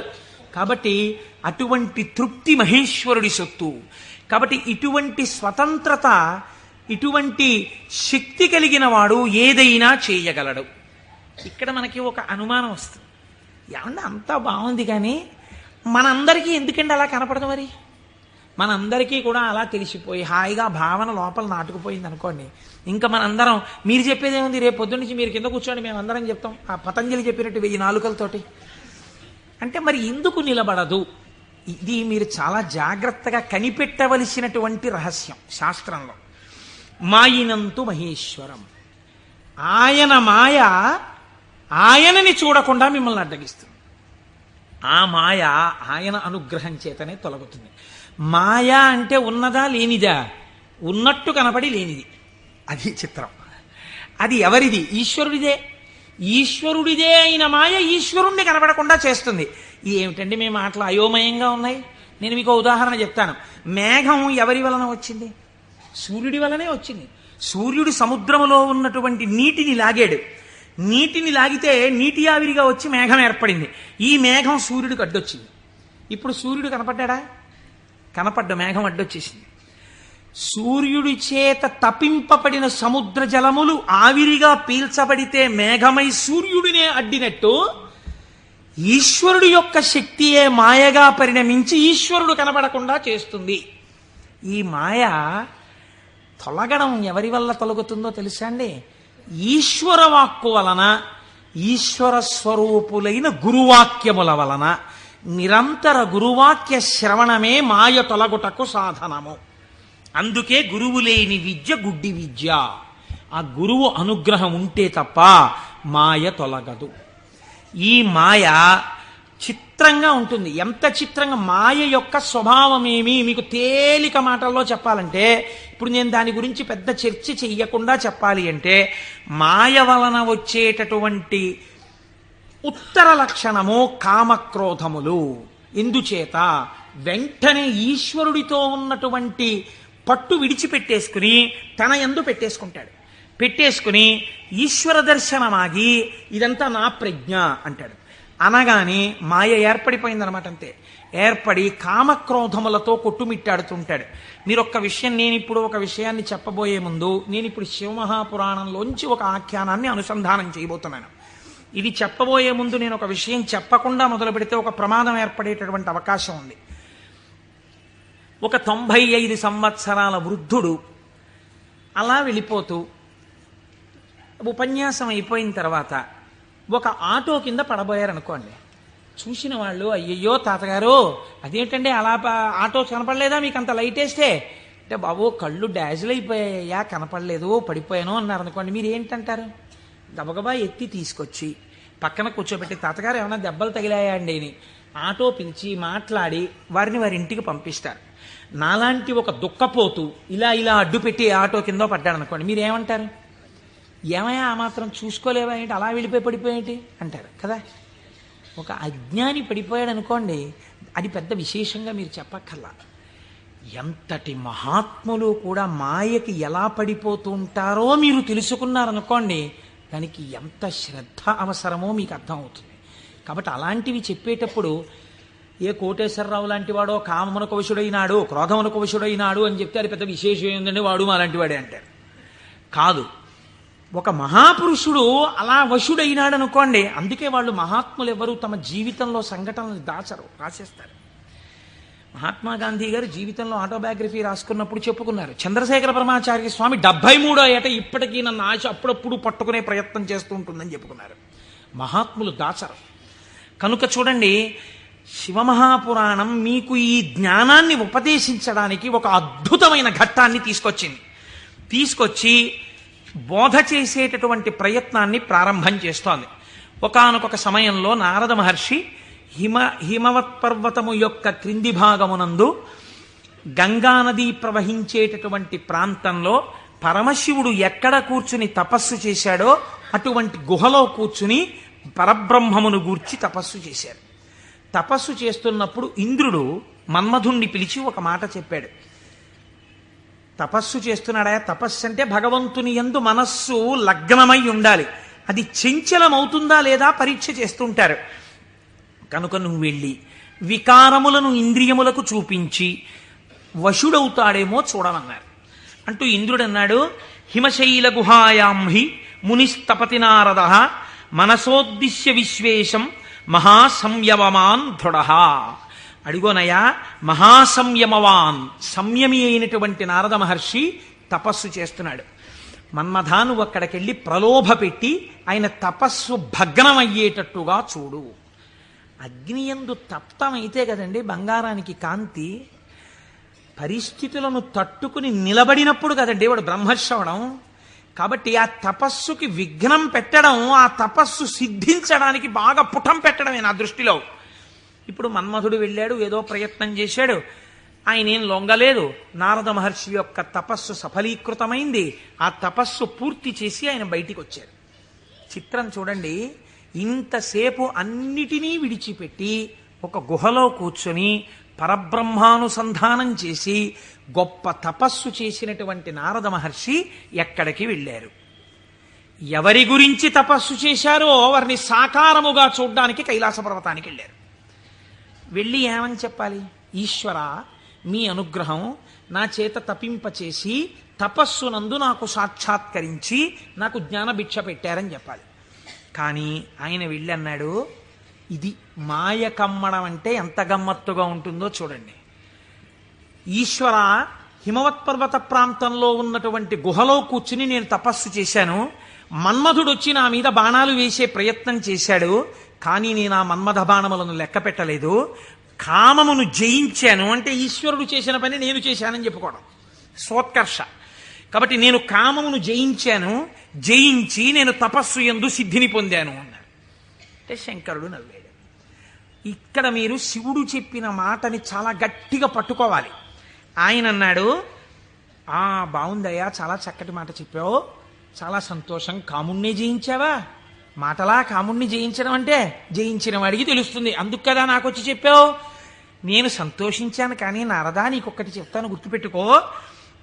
అయిననొక మాట చెప్పెదా, మానసమున నుంపు దీని మరువకుమెపుడున్ మౌనీంద్ర వైకుంఠునితో నుడువకు నీ తపంబు తోరపు సిద్ధిన్. నాకు చెప్పావు కదా నేను కాముణ్ణి గెలిచానని. నీకు అలవాటు కదా వైకుంఠానికి కూడా వెళ్ళి నారాయణ దర్శనం చేస్తావు. ఉన్నది ఒక్కటే పరబ్రహ్మమైన అన్ని రూపాలుగా చూడడంలో నీకు ఆనందం. అక్కడ మాత్రం ఇలా చెప్పకే, నా దగ్గర చెప్తే చెప్పావు అన్నాడు. ఏదో ఇలాగే చెప్తాడు పెద్ద ఆయన, ఏడు పెద్ద పట్టించుకునేది అనుకున్నాడు. గురువుల మాట తిరస్కరించడం అంటే ఇదే. అనుష్ఠానములోకి రాని విద్య, అది శ్రవణమునకు పనికొస్తుంది అంతే. సినిమా కథల ఎందుకది? అనుష్ఠానంలో పెట్టినప్పుడు ఎందుకు ఇంకా వేదాంత విద్య? ఇప్పుడు ఆయన బయలుదేరి ఎవరి దగ్గరికి వెళ్ళాడు? ఈయన దగ్గర నుంచి ఆయన దగ్గరికి వెళ్ళేటప్పుడు మధ్యలో తండ్రి గారు సృష్టికర్త దగ్గరికి వెళ్ళాడు. ఎవరు అసలు కాముణ్ణి గెలిచాడో ఆయన దగ్గరికి వెళ్ళి నీతో నేను ఈక్వల్ స్టేటస్ పొందానని చెప్పడం సంతోషం. అందులో ముందు శివుడి దగ్గరికి వెళ్ళాడు, తర్వాత నాన్నగారికి చెప్దాను లేని తండ్రి గారి దగ్గరికి వెళ్ళాడు. ఈ మాట నువ్వు శ్రీమన్నారాయణుడికి చెప్పకేం వైకుంఠంలో అన్నదాన్ని అసలు లక్ష్యమే పెట్టలేదు. అందుకని బ్రహ్మగారి దగ్గరికి వెళ్ళి ఈ మాట అడగలేదు. ఎందుకండి శివుడు ఇలా అన్నాడు అని అడగలేదు. అడగకుండా వెళ్ళి మళ్ళీ ఇదే చెప్పాడు బ్రహ్మగారి దగ్గర. నాన్నగారు నేను తపస్సు చేశానండి, మన్మధుడు వచ్చి బాణాలు వేశాడండి, అయినా నేను చెల్లించలేదండి, కాముణ్ణి గెలిచాను, తపస్సు యందు సిద్ధిని పొందాను అన్నాడు. అంటే బ్రహ్మగారు అన్నాడు, ఊరే నాన్న అలా అనకూడదురా, నేను నీకో మాట చెప్తాను విను. మున్నట శంకరుండు తపముల్ ఒనరించుచున్న మన్మధుండన్నిటలాక్షు గెల్వచని అంతము చెందే తదీయదేవి ఆ పన్నగ భూషణం కొలిచి భర్తననుంగునిగాగనుందే ఆ పుణ్యపు భూమి శాంకర విభూతి జయించితి నీవు కాముని. నువ్వు ఎక్కడ కూర్చుని తపస్సు చేశావో అక్కడ ఇతపూర్వం పరమశివుడు కూర్చుని తపస్సు చేశాడు. అక్కడికి మన్మధుడు వస్తే ఆయన తన మూడవ కంటి మంట చేత మన్మధుణ్ణి కాల్చేశాడు. మన్మధుడు బూడిదైపోయాడు. రతీదేవి ప్రార్థిస్తే వేరొక రూపంతో నీ భర్త నీకు కనపడతాడని వరం ఇచ్చాడు. ఆ ప్రాంతంలో మన్మథ బాణములు పనిచెయ్యకపోవడానికి కారణం ఇతపూర్వం శంకరుడు తపస్సు చేయడం. అక్కడికెళ్ళి కూర్చుని నువ్వు తపస్సు చేసి నేను గెలిచానంటావేమిటి? అలా చెప్పకూడదు, తప్పది. అందుకని నేను కాముణ్ణి గెలిచాననుకో, నువ్వు కాముణ్ణి గెలవడానికి కారణము ఇతపూర్వము ఈశ్వరుడు అక్కడ తపించుట. అది శివప్రజ్ఞ, నీ ప్రజ్ఞ కాదు, నువ్వు అలా అనకు అన్నాడు. అంటే మనం ఏదైనా సాధిస్తే ఇది ఈశ్వరానుగ్రహము చేత సాధింపబడినది అనాలి. అంతేకాని నారదుడు తప్పు చేశాడని మనం ఇంటికి వెళ్ళిపోతే ఇంకెందుకు? ఆయనకి తీర్పు చెప్పడానికి మనం అక్కర్లేదు. మనం కూడా ఏదైనా సాధించినప్పుడు ఇది ఈశ్వరానుగ్రహముతో సాధింపబడినది అన్నమాట మాత్రమే వాడాలి తప్ప మన యందు నిక్షేపించుకోకూడదనని. బ్రహ్మగారు ఈ మాట చెప్తే ఏమిటో నాన్నగారు కూడా ఇలాంటి మాటలన్నీ చెప్తారు. శంకరుడు తపస్సు చేస్తే మాత్రం నా మీద బాణాలు ఇస్తే నేను తట్టుకున్నానా లేదా? ఆయన చెప్పద్దని చెప్పాడు, విష్ణుమూర్తికి చెప్పకి ఈ మాట అన్నాడు. ఎందుకని మీరు బాగా గుర్తించాలి. శాంభవీ మాయ, వైష్ణవ మాయ అని 2 మాటలు వాడతారు. పరమశివుడి భార్యగా శాంభవి ఏ మాయ స్వరూపంలో ఉంటుందో అదే వైష్ణవ మాయగా ఉంటుంది పురుష స్వరూపంతో ఉంటే. నువ్వు ఈ మాటలు చెప్తే నీకు బాగా అనుభవంలోకి వచ్చేటట్టు ఒకసారి దింపి పైకెత్తుతాడు, బాగా అనుభవంలోకి వస్తుంది, కొత్త కథ వస్తుంది. ఎందుకు వచ్చింది అక్కడ చెప్పకని చెప్పాడు ఆయన. ఆయన పెద్ద బుద్ధితో చెప్పాడు, వినాలి కదా ఆయన. ఆయనకి మాయలో దిగి ఓసారి తొట్టుపడ్డమే బాగా నచ్చింది. మన బుద్ధి నారదుడి మీద పెట్టి చెప్పకూడదు. ఆయన మహానుభావుడు, నారదుడంటేనే జ్ఞానం, అంతటి వాడికి తప్పలేదు మాయ. ఇప్పుడు ఆయన వైకుంఠానికి వెళ్ళాడు. వైకుంఠానికి వెళ్ళి గబగబా ఎదురొచ్చి, ఏమిటి నారదా ఈ మధ్య కనపట్టలేదు అని ఎదురొచ్చాడు నారాయణుడు. ఎదురొస్తే ఏం చెప్పమంటారు స్వామి, నేను తపస్సు చేశాను, మన్మధుడు వచ్చి నా మీద బాణాలు వేశాడు, నేను చెల్లించలేదు, నేను తపస్సునందు సిద్ధి పొందానన్నాడు. అయిపోయింది, చెప్పద్దన్న చోట చెప్పేశాడు. అనకరా అన్నమాట అనేశాడు. ఏమొచ్చింది ఇప్పుడు దానివల్ల? నేను వెంకటాచలంలో దర్శనం 3 మాటలు చేశానండి. ఈ లైన్లోంచి వెళ్తున్నప్పుడు బయటికి వచ్చేసే లైన్లోంచి లోపలికి పంపించే లైన్లోకి దూరిపోయి 2 మాటలు దర్శనం చేసుకున్నాను అన్నారనుకోండి. అది పాపమా పుణ్యమా మీరు ఆలోచించండి. ఈశ్వరుణ్ణి దొంగచాటుగా మీకు ఆ టిక్కెట్ మీద ఒక్కసారి చూసిరా, మీకు ఎంత దర్శనం లభ్యమైతే కోట్ల జన్మలు తపించిన వాళ్ళకి దొరకని ఈశ్వరుడు నాకు ఈ మాత్రం లభించాడని సంతోషంగా బయటకు వస్తే కృతార్థత. దొంగతనంగా దూరిపోయి 2వ మాట వెళ్ళొస్తే నాకు మీకు తెలియదేమో, ఈశ్వరుడికి తెలియదండి, వెంకటేశ్వరుడికి. అంటే దొంగతనంగా 2వ మాట వచ్చావా నన్ను చూడ్డానికి అని దానికి తగిన ఫలితం ఆయన ఇస్తే ఏమవుతావు? ఎందుకు వచ్చినల్లది? ఇవే అక్కర్లేని పనులు, చెయ్యొద్దన్న పనులు చేయడం అంటే ఇలాగే ఉంటాయి. కాబట్టి ఆయనకి చెప్తే ఆయన వెంటనే అన్నాడు, అబ్బా ఎంత గొప్ప పనో, ఏది మళ్ళీ చెప్పు. నేనండి తపస్సు చేసి మన్మథ బాణాలు పడితే లొంగకుండా సిద్ధి పొందాను. అబ్బా ఎంత గొప్ప విషయమయ్యా నారదా, ఎంత సంతోషంగా ఉందో నాకు. ఎవరు చేయగలరాయా ఈ పని? శివుడు చేశాడు, నువ్వు చేశావు. ఆయనకి అర్థమైపోయింది. ఓహో, అంటే ఇప్పుడు ఈయనకి బాగా పుటం పెట్టి జ్ఞానము లోపల నిలబడేటట్టుగా చెయ్యవలసిన అవసరం ఏర్పడింది. అంతేకాని ఆయన్ని చిన్నబుచ్చడం కాదు, తొట్టుపడకుండా నిలబెట్టాలి మనం అయితే ఇప్పుడు. కాబట్టి చాలా సంతోషమోయ్ అని కౌగిలించుకుని వెళ్ళిరా అన్నాడు.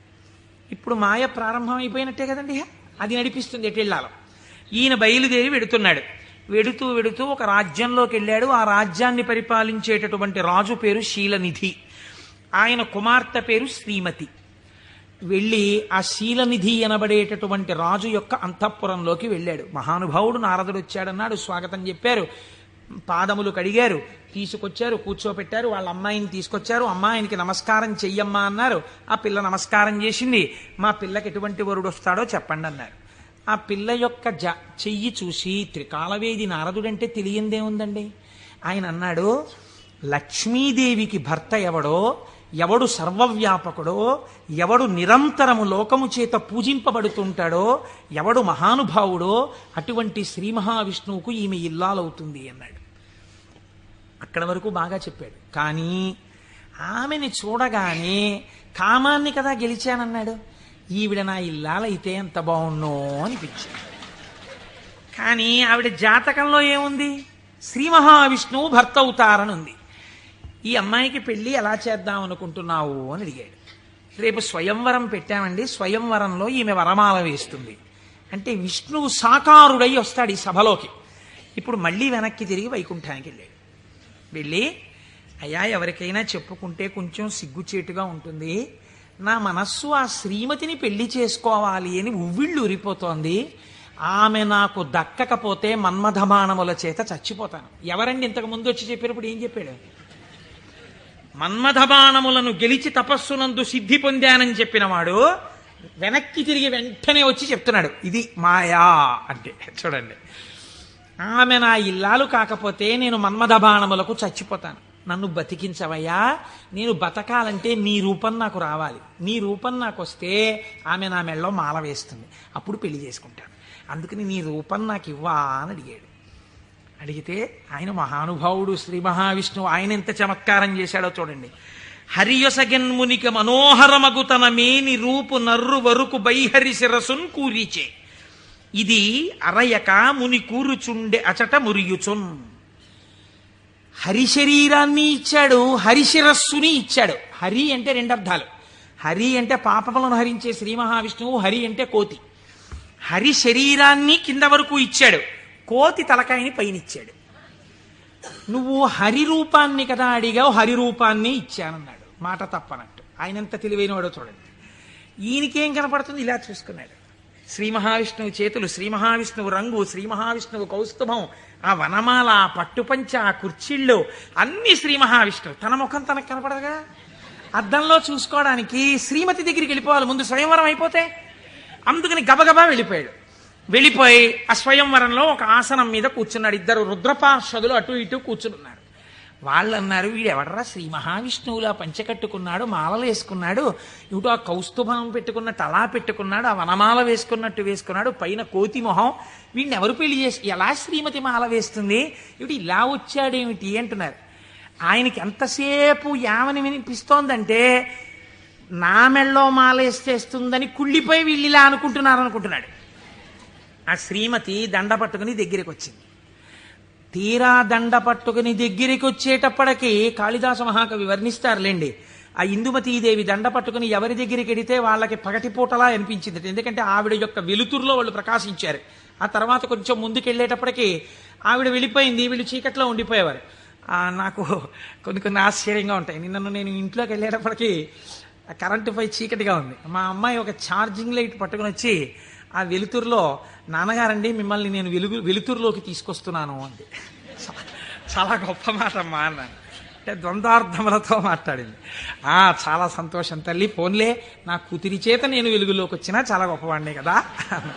అందుచేత ఆయన అలా ఆ శ్రీమతి దగ్గరికి వచ్చింది. దగ్గరకు వస్తే నాకే మాల వేస్తుంది అని సంతోషపడిపోయాడు ఆయన. ఆ పాపం నా శిరస్సు అందదేమో అని కొంచెం వంచాడు. ఆవిడ ఇలా చూసి భృకుటి ముకులించి, ఏమిటి కోతి శిరస్సు ఏమిటి, రూపం ఏమిటి అనుకుని వెళ్ళిపోయింది.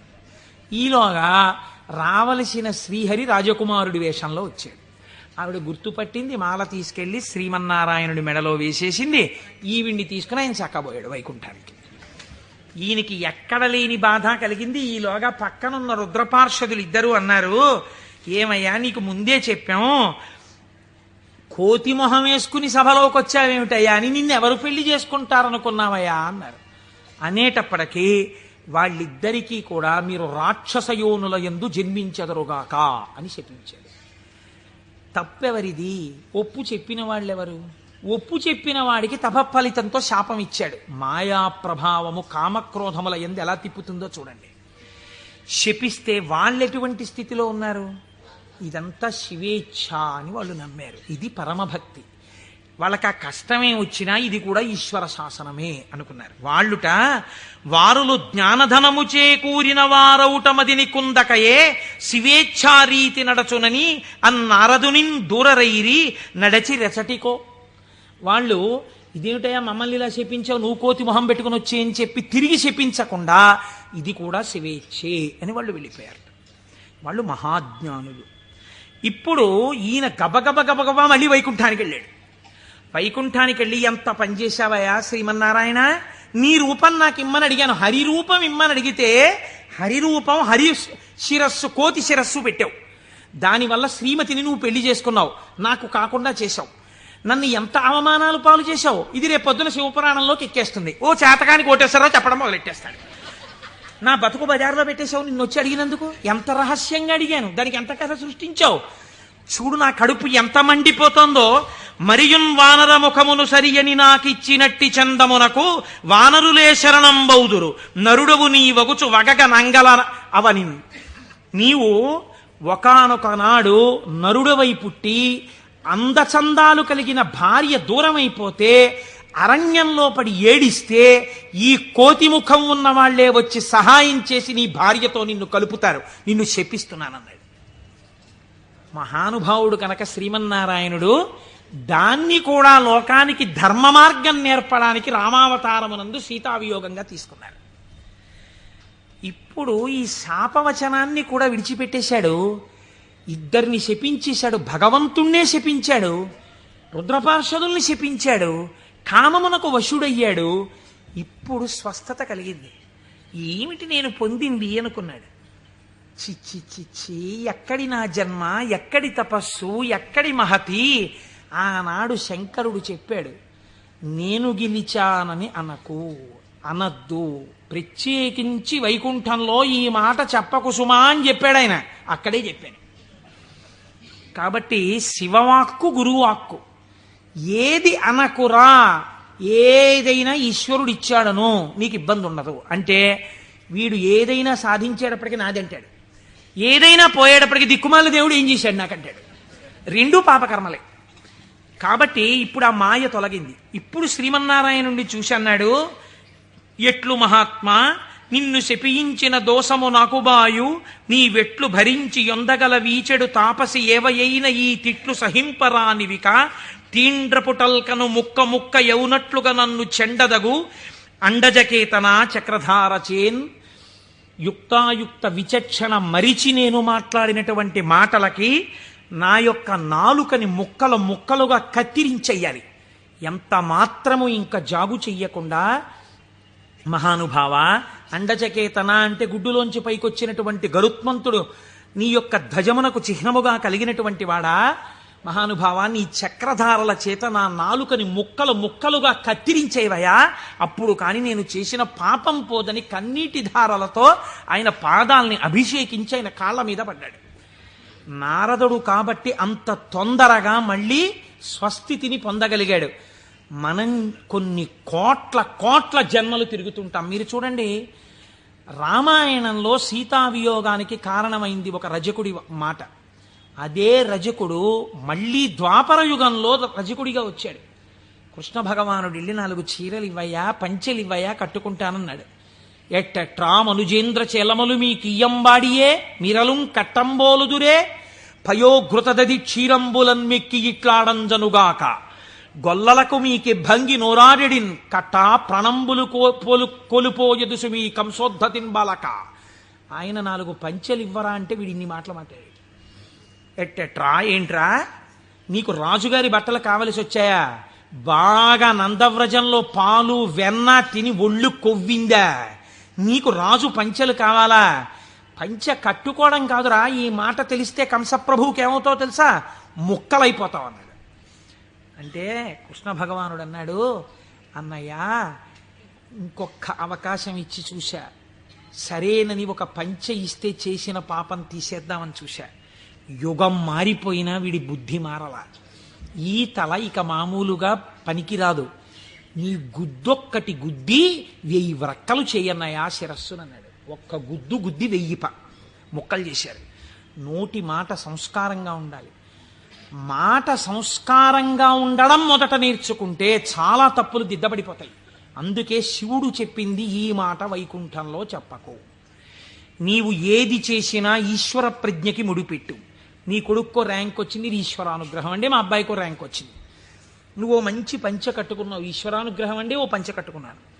నువ్వు ఒక ఉపన్యాసం చెప్పగలిగావు, అది పరమేశ్వరానుగ్రహం అండి. నా చేత ఒక ఉపన్యాసం చెప్పించాడు, ఈశ్వరానుగ్రహం అండి. నేను శివమహాపురాణం వినగలిగాను అను. నేనన్న మాట అన్నావా, ఇబ్బందిలోకి వెళ్ళిపోతావు.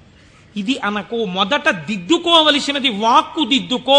రజోగుణ తమోగుణ భూయిష్టమైన వాక్కులు మాట్లాడకు, అవి నీ సంస్కారం అయిపోతాయి. ఈ సంస్కారము నిన్ను జన్మ జన్మాంతరములు తిప్పుతుంది. నారదుడు కాబట్టి మహానుభావుడు 1 గంటలో సర్దుకున్నాడు. మనం ఎంతటి వాళ్ళం, మాయ ఎంత గొప్పదో చూడండి. ఇది మహేశ్వర శక్తి. ఈ మాయ ఎలా తొలగుతుంది అంటే దీనికి ఒక్కటే లక్షణం, ఆ మాయయే అమ్మవారి స్వరూపం. మీరు గట్టిగా ఆవిడ పాదాలు పట్టుకున్నారనుకోండి, పట్టుకుంటే ఆవిడే మిమ్మల్ని దగ్గరికి తీసుకుని, అందుకే చేతిలో పాశం పట్టుకుని ఉంటుంది. ఈశ్వర భక్తిని మీకిచ్చి మీ చేత ఈశ్వర సేవ చేయించి ఈశ్వరుడిలో మిమ్మల్ని ఆవిడే కలుపుతుంది. ఆవిడే ఆ పనినంతటినీ తీసుకుంటుంది. ఇది చిత్రంగా ఉంటుంది. ఎలా ఉంటుందంటే, తరచుగా చెప్తూ ఉంటాను నేను ఒక కత్తి నేను అలా వెడుతూ ఉంటే రోడ్డు మీద ఒక దొంగ పరిగెత్తుకుంటూ కత్తి పట్టుకుని నా వెనక వచ్చాడు అనుకోండి, నేను పరిగెడుతుంటాను. దొంగ కత్తి పట్టుకుని నా వెంట పరిగెడుతుంటాడు. నేను ముందు పరిగెడతాను, నా వెనక దొంగ పరిగెడుతుంటాడు. పరిగెడుతుండగా దొంగ రాయి తన్నుకుని పడిపోయి కత్తి అంత దూరంలో పడిపోయింది అనుకోండి. ఇప్పుడు నేను నిజానికి దొంగని ఏం చేయగలిగిన ధైర్యం నాకేం లేదు, కానీ కత్తి తీసుకుని ఇలా నిలబడ్డాను నేను. దొంగ పరిగెడుతున్నాడు. ఇప్పుడు ఎందుకు పరిగెడుతున్నాడు? దొంగ చేతి కత్తి నా చేతిలోకి వచ్చింది. ఇన్నాళ్ళు మిమ్మల్ని తిప్పిన కామం, ఆ కామపాశాలు అమ్మవారి పాదాలు పట్టుకుంటే భక్తి పాశాలుగా మారిపోయాయి. ఈ మార్పుకి మీరు అమ్మవారి పాదాలు పట్టుకుంటే చాలా ఆవిడ మాయాశక్తి, ఇటు తిప్పిన ఆవిడ అటు తిప్పేస్తుంది. మాయాపాశాన్ని భక్తిపాశం చేసేస్తుంది. లోకమనందు తిరిగిన పంచతన్మాత్రల్ని ఈశ్వరుడి వైపుకి తిప్పేస్తుంది, తిప్పేసి ఈశ్వరుడిలో కలిపేస్తుంది. కాబట్టి ఇప్పుడు మీరు మాయా అన్న అవనికని పైకెత్తి శివుడితో కలుపుతుంది. ఇది మహేశ్వరుణ్ణి చేరుకోవడానికి మార్గం. ఆ మార్గమునకు మొట్టమొదటి పొరపాటు వాక్కునందు కలుగుతుంటుంది. ఈ వాక్కునందు అలా చెయ్యకో, ఈశ్వర ప్రజ్ఞని గుర్తెరుగు, ఈశ్వరానుగ్రహాన్ని గుర్తెరుగు. ఇది మనకి బోధ చెయ్యడం ఈ మాహేశ్వరనామమును, మహేశ్వరనామాన్ని అడ్డుపెట్టి మనకి నేర్పింది. ఇదే పరమశివుణ్ణి పక్కనే ఒక చిత్రమైన నామంతో పిలుస్తారు, శంభు అని పిలుస్తారు. శంభు అంటే ఏమిటో తెలుసా అండి? శం అంటే నిరతిశయమైనటువంటి సుఖము లేదా సుఖము, భావయతి కల్పించువాడు. మీరు చూడండి, ఒక వస్తువు ఉంటుంది, ఆ వస్తువు యొక్క సుఖానుభూతిని మీరు ఎప్పుడు పొందుతారు? ఒక వస్తువు యొక్క సుఖానుభూతిని మీరు ఎప్పుడు పొందగలరు అంటే ఆ వస్తువు మీ చేత అనుభవింపబడినప్పుడు. ఉదాహరణకి నాకు ఒక లడ్డు అంటే చాలా ఇష్టం అనుకోండి. ఆ లడ్డూని తీసుకొచ్చి మీరు ఇలా చూపించి, కోటేశ్వరారు మీకోసమే తెచ్చాం ఈ లడ్డు అన్నారనుకోండి. నేను ఆ లడ్డూని ఇలా చూసి నా కోరిక తీరిపోయి అంటానా? అనను. మీకోసమే అన్న చేతిలో పెట్టారు, చాలా బాగుంది అని ఇలా పెట్టుకుని తినబోతాను. తినకండి, మీకు ఈ లడ్డు ఎందుకు తెచ్చానో మీకు శుభవార్త చెప్పాలి, అది చెప్పాక తిందురు కానీ. ఇప్పుడు నా కోరిక తీరిపోయిందా? తీరలేదు. ఆయన శుభవార్త చెప్పబోతుంటే సెల్ ఫోన్ మోగింది. ఉండండి చెప్తాను అని అక్కడికి వెళ్ళి గంట సేపు మాట్లాడుతున్నాడు. లడ్డు ఇలాగే ఉంది, నేను ఇలాగే ఉన్నాను, తీరిందా? తీరలేదు. ఆయన తర్వాత వచ్చి ఏదో చెప్పి ఇప్పుడు తినండి అన్నాడు. ఇప్పుడు నేను దాన్ని తీసి ఇలా నాలుక మీద పెట్టుకుని అలా పడేశాను. గభాలన కంట్లో ఏదో పడి ఇలా అన్నాను, అది కింద పడింది. తీరిందా నా కోరిక? తీరలేదు. నాలుక మీద పడింది రెండో ముక్క, అమ్మయ్యా అన్నాను, ఇప్పుడు నా కోరిక తీరింది కదండి. వస్తువు ఉండడానికి, అది మీ అనుభూతిగా మారడానికి మధ్యలో చాలా తేడా ఉంటుంది. ఈ శక్తి మీ యందు నిలబెట్టేవాడు ఈశ్వరుడు. అందుకే ద్రాపే అంధస్సస్పతే దరిద్రం నీలలోహిత అంటుంది రుద్రాధ్యాయం. సుఖమునకు కావలసిన వస్తువు ఉండడం వేరు, సుఖముగా బ్రతకడం వేరు. ఒకడు కోటీశ్వరుడు ఉంటాడు, కానీ వాడు నిన్న రాత్రి మిగిలిపోయినటువంటి చద్దన్నాన్ని ఇవాళ మధ్యాహ్నం పులిసిపోయిన పెరుగుతో తింటాడు. కేవలం సుఖానుభవం కాదు. లోకములు మూడు రకాలుగా ఉంటాయి. ఒక లోకము కేవలము సుఖాలు అనుభవించడానికే ఉంటుంది, స్వర్గాది లోకములు. అక్కడ దుఃఖము యొక్క స్పర్శ ఉండదు, సుఖాలు అనుభవిస్తారు. ఇంకొక లోకం ఉంటుంది, అక్కడ సుఖం అన్నది ఉండదు, ఎప్పుడు ఏడుపులు, పెడబబ్బలు, కేకలు, అరుపులు, భయంకరంగా ఉంటుంది. అది నరకం. సుఖం దుఃఖం రెండు ఉంటాయి. ఓ రోజున తప్పట్లు కొట్టేస్తూ పొంగిపోతూ నేనే అంటుంటాడు, ఇంకో రోజున కుమిలిపోతూ ఏడుస్తూ ఉంటాడు. అదే భూలోకం. ఇక్కడ కొన్నాళ్ళు సుఖం, కొన్నాళ్ళు దుఃఖం. పొద్దున్న 10ంటికి సంతోషంగా ఉంటాడు, సాయంకాలం 4ంటికి ఏడుస్తూ ఉంటాడు. సుఖం దుఃఖం రెండు అనుభవిస్తూ ఉంటాడు. సుఖ దుఃఖములు రెండూ ఉన్న భూలోకమునందు మీరున్నారు. ఇక్కడి నుంచి బాగా గుర్తుపెట్టుకోండి, మీకు రెండే మార్గాలు ఉన్నాయి. ఒకటి, పూర్ణ దుఃఖమును కలిగిన లోకంలో కన్నా వెళ్ళొచ్చు, పూర్తి సుఖం కలిగిన లోకంలో కన్నా వెళ్ళొచ్చు. సుఖ దుఃఖాలు కలిగిన లోకంలోకి ఇంకా మీకు టికెట్ లేదు. అంటే మళ్ళీ ఎందుకండి ఇందులోకి? కాబట్టి ఒంటి మీద కొరడాలతో కొట్టేస్తూ, మరిగిపోయిన నూనెలో ముంచేస్తూ, ఏదో చీవు నెత్తురు నదుల్లో ముంచేస్తూ అది కావాలా? హాయిగా సంతోషంగా పెద్దలతో కూర్చుని ఏదో ఆనందంగా ఉండడం, అమృతం తాగడం, ఇలాంటివి కావాలా? అంటే లౌకికంగా కోరుకుంటే పోనీ స్వర్గం కోరుకోండి. నరకానికి ఎడదాం అనుకోకూడదంటే మీకు ఒక లక్షణం ఉండాలి. వెంటనే మీకోటి కావాలి. ఏమిటి కావాలి? పాపము చేయకుండా ఉండుట. పాపం చేస్తే కదా నరకం. కాబట్టి పాపం చెయ్యకూడదు. ఇది సంభావయతి, మంచి భావములను ఇచ్చుట. ఇది ఎలా వస్తుంది అన్నారు శాస్త్రంలో. ఇది ఎలా కలుగుతుందండి అన్నారు. దీనికి ఒక ప్రతిబంధకం ఉందండి. అంత తేలిక కాదు. శివమహాపురాణం మీ జీవితాన్ని కరెక్ట్ చేస్తుంది. మీరు చూడండి, ఒక తేలిక మాట, ఒక వెలితి మాట ఒకటి మనం మాట్లాడతాం. కోటేశ్వరారు చతుర్ముఖ బ్రహ్మగారు మేము లలాటం మీద రాసేశాడండి, రామాయణం చెప్పు, భాగవతం చెప్పు, శివపురాణం చెప్పని చెప్పేస్తారు మీరు. మా లలాటం మీద రాసేశాడు, చీకటి పడేటప్పటికీ మాకు ఎటో లాగేస్తుంది మనస్సు వెళ్ళిపోమ్మని, అందుకని మేము రామ్ పురాణానికి అంటాడు ఒకడు. అది తప్పు. అలా ఉండమని చెప్పలేదు శాస్త్రం. తిలకధారణము అన్న మాట ఎందుకు ఇచ్చారో తెలుసా అండి? మీ యొక్క ఆలోచన సరళిని మార్చుకొని గత జన్మలుగా తరువుకొస్తున్న వాసనలని జయించడానికి, మీకు పార్వతీ పరమేశ్వరుల అనుగ్రహం కలగడానికే మీరు విభూతి తీసుకుని లలాటమునందు పెట్టుకుని బొట్టు తీసుకుని ఆజ్ఞాచక్రం మీద పెట్టుకుంటారు. ఇప్పుడు పార్వతీ పరమేశ్వరులు మీ లలాటమునందు వసించి ఉన్నారు. దీనివల్ల ఏం జరుగుతుంది అంటే, లలాట లిఖితారేఖ పరిమాస్త్రం నశక్యతే, ఇది కదా సామాన్య సిద్ధాంతం. బ్రహ్మగారు రాసిన రాత మారదు. కానీ మీరు తిలకధారణం చేసి విభూతి పెట్టుకోగానే మీ ఆలోచన సరళి యందు మార్పు వస్తుంది. ఎందుకు వస్తుందో తెలుసా అండి? మీరు చూడండి, ఒక ఆయన దగ్గరికి మీరు వెళ్ళేటప్పటికీ ఇలా విభూతి పెట్టుకుని ఇంత బొట్టు పెట్టి కూర్చున్నాడు అనుకోండి, ఈయన అడిగితే కొంచెం సౌమ్యంగా చెప్తారేమో అనిపించేస్తుంది మీకు గబుక్కుని వెంటనే.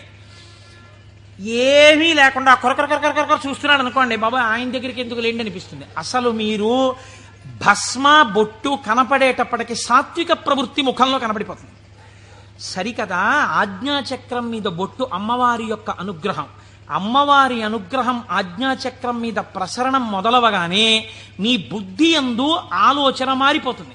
మారిపోయి మనం ఈ పని చెయ్యొద్దు, మనం ఎందుకు ఈ పాపం చేయడం, మనం ఇంక ఇవాళ నుంచి ఇది చెయ్యొద్దు, మనం పురాణానికి వెళ్ళిపోదాం, మనం శివాలయానికి వెడదాం, మనం వెంకటేశ్వరుడి గుడికి వెడదాం, ఎన్నాళ్ళు ఈ తప్పుడు పని చేస్తాం, మనం చెయ్యొద్దు అని మీ యందు ఒక పూనిక రావడం ప్రారంభం అవుతుంది. అందుకని ముందు శరీరమును అలంకృతం చేసి లోపల మనస్సుని సంస్కరించడం దగ్గరికి వెళ్ళారు. మీరు మనస్సుని జయించలేకపోతే. పెద్దలు ఏదో ఉత్తినే హాస్యాస్పదంగా పెట్టలేదండి ఇవేవిని. కనుక తిలకధారణ చేసి భస్మ పెట్టుకోమని చెప్పారు. ఇప్పుడు మీరు అలా చెయ్యడం ప్రారంభిస్తే ఏమవుతుంది? అలా చెయ్యడం ప్రారంభిస్తే మీకు దుఃఖమును స్వీకరించి దుఃఖము నుండి బయటపడతారు. ఇది చిత్రంగా ఉంటుంది. ఇప్పుడు మీకు ఎందుకు ఈ ఆలోచనలు, పాపభూయిష్టమైన ఆలోచనల వైపు ఎందుకు తిరుగుతోంది మనస్సు అంటే, దానికి రజోగుణ తమోగుణ ప్రవృత్తి ఉంది. 3 గుణాలు ఉన్నాయి లోకంలో, సత్వము రజస్సు తమస్సు. ఇది ఎప్పుడూ కూడా ఆయన అలాగే చెప్తాడు కానీ హాయిగా పనిచేసేట్టు ఎంత సుఖంగా ఉంటుంది, ఒంట్లో ఓపిక ఉన్నప్పుడు చేయాలి, ఆయనకి ఏముంది అలాగే చెప్తాడు. అలా చేస్తూ కూర్చుంటానేంటి, సుఖంగా అనుభవించు అంటుంది. ఎందుకు ఆ పురాణం, దిక్కుమాల పురాణం, హాయిగా టీవీ చూడు, మంచి ఎపిసోడ్ వస్తుంది ఇవాళ అంటుంది. ఈ బోధని జయించగలగడానికి ఈ త్రిగుణములు బాధాకరములు. మీరు ఉన్నతిని పొందకుండా బాధిస్తున్నాయి. ఉన్నతిని పొందకుండా బాధించేటటువంటి త్రిగుణముల యొక్క బాధ నుంచి మీరు బయటపడడానికే మీరు సంసారం అనే కొత్త బాధనించుకున్నారు. సంసారం బాధ అండి. సంసారం సాగరం దుఃఖం. సంసారం అంత తేలికని శాస్త్రం చెప్పలేదు. అందులో తరించడానికి చాలా కష్టం, దాని మార్గం తెలియాలి. మరి బాధపోవడానికి బాధలోకి ఎందుకండి, మళ్ళీ బాధపోవడానికి సుఖంలోకి వెళ్ళాలి. బాధపోవడానికి బాధలోకి వెళ్ళమంటున్నారేమిటి మీరు అంటే, నేను మళ్ళీ ఒక ఉపమానం చెప్తాను మీకు కడుపు నొప్పిగా ఉంది, అజీర్తి చేసింది. అజీర్తి చేసి కడుపు నొప్పిగా ఉండడం బాధ. ఈ బాధ పోవడానికి మీరు ఇంకో బాధ స్వీకరించారు. ఏమిటది? ఆమదం తాగడం. ఆమదం తాగడం సంతోషంగా ఉంటుంది ఏంటి ఎవరికన్నా? ఆమదం తాగడం బాధే. కానీ మరి బాధతో కూడినటువంటి ఆమదము త్రాగుట అన్నది ఎందుకు చేశారు? కడుపు నొప్పి అజీర్తి అన్న బాధ నుంచి విముక్తమొగుట కొరకు. సత్వరజస్తమో గుణములన్న 3 గుణముల నుంచి బయట పడడానికే సంసారములోకి ప్రవేశించి సుఖములు అనుభవించి, ఈ సుఖములు సుఖములా అన్న ప్రశ్న వేసుకుని, ఈ సుఖములు కావు, నిజమైన సుఖము ఈశ్వరుడే అన్న లక్షణాన్ని ఏర్పరచుకుని వైరాగ్య సంపత్తిని పెంపొందించుకోవడం, దాని వలన ఇంకా ఇంద్రియములు మనస్సు చెలించని స్థితికి వెడతాడు. ఇంద్రియాల్ని గెలవడం కాదు, మనస్సు కదలని స్థితికి పూర్ణ వైరాగ్యం అని పేరు. మీరు చూడండి, గాలి వెళ్ళిపోతూ మల్లెపూల మీద గెడుతుంది, నేను మల్లెపూల మించి వస్తున్నానని పొంగిపోదు. అశుద్ధం మీద గెడుతుంది, చిచి నేను అశుద్ధం మీదకి వెళ్ళానని బాధపడదు. దేని మించి వెళ్ళినా గాలి గాలిగానే ఉంటుంది, దానికేం బాధ లేదు. అలాగే పూర్ణ వైరాగ్యం పొందినవాడు ఇదంతా ఈశ్వర లీల అంటాడు. కానీ ఈ మాట అనడం చాలా కష్టం. అంత వైరాగ్యం రావడం కూడా ఈశ్వరానుగ్రహం. ఈ వైరాగ్య సంపత్తి చేత శాశ్వత సుఖస్థానమైన ఈశ్వరుడు ఎందుకు కలిసిపోతాడు. అప్పుడు వాడికి ఇంకా ఊర్ధ్వలోకం లేదు, అధోలోకం లేదు, పైన స్వర్గం లేదు, కింద నరకం లేదు. ఇక మళ్ళీ పుట్టవలసిన అవసరం లేని మోక్ష స్థితిని పొందుతాడు. ఇలా పొందడానికి శంభు అనుసంధానం చేసుకుంటూ ఉండాలి. శివుడి పాదాలు మీరు గట్టిగా పట్టుకున్నారనుకోండి, శివాష్టోత్తరం చదువుకుంటున్నారనుకోండి, భస్మధారణ చేశారనుకోండి, బొట్టు పెట్టుకున్నారనుకోండి, ఏమీ చేతకాకపోయినా కూర్చున్న నామాలు చెప్పడం మొదలుపెట్టారనుకోండి, మీకు తెలియకుండా మీలో ఒక రకమైనటువంటి మార్పు ప్రారంభమైపోతుంది. ప్రారంభమై అది మంచి ఆలోచనల వైపుకు తీసుకుని వెళ్ళగలదు. ఇలా తీసుకుని వెళ్ళవలసిన అవసరము ఎందువలన కలిగింది అంటే, పూర్వకాలంలో పూర్వయుగమైనటువంటి ద్వాపర యుగం వరకు కూడా ఒక లక్షణం ఉండేది. రాక్షసులు ఉన్నారనుకోండి, వాళ్ళు తెలిసేవారు వీళ్ళు రాక్షసులండి అని తెలిసేది. కాబట్టి వాడిని దూరంగా పెట్టడమో, వాడిని పరమాత్మ సంహారం చేయడమో ఏదో ఉంటుంది. కలియుగంలో ఏమిటో తెలుసా అంటే, రాక్షసులు ఏ రూపంలో ఉంటారు? చిత్తవృత్తుల రూపంలో ఉంటారు. పైకి దొరకరు. మీకన్నా సాధుపురుషుళ్లే కనిపిస్తాడు. మోసం చేసేవాడే చాలా నమ్మించేటట్టుగా సాధుపురుషుల్లో ఉండాలి. వాడు నమ్మితే నాకేమిటి, నమ్మకపోతే నాకేమిటి, నేనేమన్నా వాడి దగ్గర ప్రయోజనం పొందుదాం అనుకుంటున్నానా అన్నవాడు తన యథారీతిగా ఉంటాడు. అవతల వాడిని నమ్మించి మోసం చెయ్యాలనుకోండి, వాడే మాట కలిపి చక్కగా మాట్లాడి బాగా మాట్లాడి మీరు నమ్మేటట్టు చేసి అప్పుడు మీకు ఒక కప్పు కాఫీ ఇచ్చి ఆ కాఫీలో మత్తు కలిపేసి మీరు పడిపోతే మీ సూట్ కేసు ఎత్తుకుపోవాలి వాడు కదా. అందుకని ఇప్పుడు ఎక్కడున్నాడు రాక్షసుడు? వాడి చిత్తవృత్తి ఎందున్నాడు.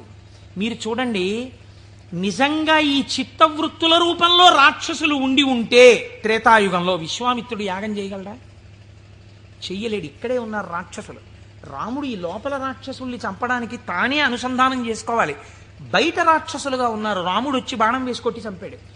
ఈ యుగంలో అలా కుదరదు. ఇక్కడున్నారు రాక్షసులు. వాళ్ళు ఎప్పుడైనా తలెత్తుతారు. ఎప్పుడైనా తలెత్తి మిమ్మల్ని పడగొట్టేస్తారు. ఎప్పుడైనా పడగొట్టేయగలరు. ఎప్పుడైనా పడగొట్టేసేటటువంటి రాక్షసులు ఇక్కడే చిత్తవృత్తుల రూపంలో ఉన్నారు. వీళ్ళని తొక్కి పట్టగలిగిన వాడెవడు? ఒక్కడే, శంభు. అందుకే ఏవం శ్రీ శంభుదేవస్య నామ్యామష్టోత్తరం శతం అంటాం. ప్రదోష వేళలో రోజు ఆ శంభునామాలు చెప్పామనుకోండి, ఆయన ఏం చేస్తాడంటే వీళ్ళని తొక్కి పెట్టి మీ భావముల యందు మంచి ప్రవాహాన్ని ఏర్పాటు చేస్తాడు. ఈ మంచి ప్రవాహము కలిగిన భావన చేత ఉన్నతిని పొందేస్తాడు. ఇప్పుడు ఈ భావన పొందినటువంటి వాడు ఎలా ఉంటాడు, ఎలా పొందుతాడు ఈశ్వరుణ్ణి అని మీరేమి అనుమానపడిపోయి వాడు ఏమైనా పూజలు బాగా చేసేస్తాడండి, యజ్ఞయాగాదులు చేసేస్తుంటాడండి అలా అనుకోక్కర్లేదు. శంభునామాన్ని పెట్టుకుని శంభుని యొక్క అనుగ్రహం పొందిన వాడి స్థితి ఎలా ఉంటుందో తెలుసా అండి. నేను మీకు ఒక ఉదాహరణ చెప్తాను, మీరు బాగా పట్టుకోగలుగుతారు. ఇది కూడా నేను ఎక్కడి నుంచో ఎందుకు మీకు రుద్ర పశుపతి నాయనార్ అని ఒక నాయనారు ఉన్నారు. 63 మంది నాయనార్లలో మనం సాధారణంగా ఏం చేస్తాం, రుద్రం చదవండి అన్నాం అనుకోండి, సన్యాసి కూడా రుద్రం చదవాలి. సన్యాసులు కూడా రుద్రం పారాయణ చెయ్యమని శాస్త్రం విధించింది. ఎందుకో తెలుసా అండి, అభిషేకం చేయకపోయినా రుద్రాన్ని పారాయణ చేస్తే వెంటనే పాపాలు పటాపంచలవుతాయి. ఆ పశుపతి నాయనారికి ఒక లక్షణం ఉండేది. ఆయన రోజు కూర్చుని రుద్రాధ్యాయం చదువుతూ ఉండేవాడు. చదువుతున్నప్పుడు ఆయనకి ఒక అనుమానం వచ్చింది. ఏమిటా అనుమానం? అందులో మేఘ్యాయచ విద్యుచ్ఛాయచ వృక్షాయచ హరిత్యాయచ లోప్యాయచ ప్రవాహ్యాయచ ఫేన్యాయచ సికత్యాయచ ఈ మాటలు ఉన్నాయి. ఇవన్నీ ఈశ్వరుడే అన్నారు.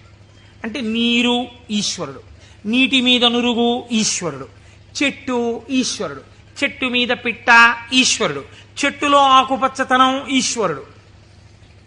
మనం ఏం చేస్తాం, మేము అభిషేకం చేయించుకుంటున్నామండి అని వెళ్ళి కూర్చుంటాం. శివాలయంలో ఉన్న అర్చక స్వామి ఏదో మహన్యాసం అని చెప్పి నారుద్రో రుద్రమచ్చయ్యని పాప ఆయన మహన్యాసం చేయిస్తాడు.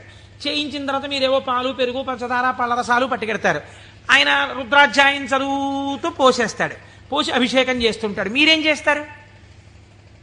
మీకు అది ఏమిటో తెలియదు కదా, అర్థం కాదు. అర్థం కాకపోవడం వల్ల తేలిగ్గా వచ్చేది ఏంటంటే నిద్ర. కాబట్టి చాలా అమరికగా మనకి దొరికేది ఏమిటంటే బ్రహ్మదండం మహర్షులకు ఎలా ఉంటుందో అలా మోచేతిని తొడకి పెట్టి ఈ చేతిని ఇలా పెట్టి చక్క చెంప చేస్తే చాలు, అలా పడుకోవచ్చు, నిద్రపోతాడు. మళ్ళీ ఆయన ఎక్కడో గంట ఏదో కొడతాడు, కొడితే తెలివి వస్తుంది. తెలివి వచ్చాక మళ్ళీ పాపం తాపత్రయం ఉండదని నేను అన్నాం. మళ్ళీ ఓసారి లేచి ఏదో చేస్తున్నాడు, అల్లరవుతోంది, మళ్ళీ అని చెప్పేసి కాసేపు మళ్ళీ పడిపోతాడు. దీని వలన ఏమైనా ప్రయోజనం ఉందా? మీరు చేసిన అభిషేకమునందు నేను ఇలా అడిగానని మీరు ఏమనుకోకండి, నన్ను మన్నించండి. ఒక మెట్టు పైకెక్కడానికి కాలు ఇలా ఏమైనా లేచిందా మీకు ఉపాసనలో?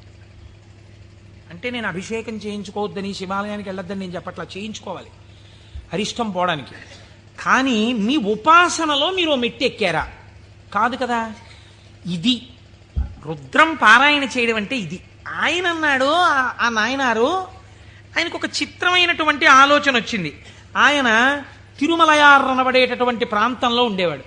ఆయన ఈ రుద్రం చదివి చదివి చదివి చదివి అన్నాడు, ఆకాశం ఈశ్వరుడు, మేఘం ఈశ్వరుడు, నీరు ఈశ్వరుడు, నురుగు ఈశ్వరుడు, చెట్టు ఈశ్వరుడు, పిట్ట ఈశ్వరుడు. కాబట్టి నేను ఇంట్లో కూర్చుని ఇవన్నీ చెప్తుంటే ఉపయోగం ఏంటి? నేను ఈశ్వరుడిలో చేరిపోయి ఈశ్వరానుభూతిని పొందుతానన్నాడు. ఓ రోజు తెల్లవారకట్ట ఎవ్వరికీ చెప్పకుండా లేచి 4 గంటలకో వెళ్ళిపోయాడు బయటికి, ఊరి బయటికి వెళ్ళిపోయాడు. ఆ కొండ మించి ఒక సెలయేరు జాలువారుతోంది. గబగబా వెళ్ళాడు. ఆ సెలయేట్లో నడుంలోతు నీళ్లలో నించున్నాడు. నించుని చెట్టు వంక చూశాడు. నిశ్శబ్దంగా ఉంది వాతావరణం. ఆ కొండ కనపడింది, చెట్లు కనపడ్డాయి, చెట్ల యొక్క ఆకుపచ్చని కొమ్మలు కనపడ్డాయి.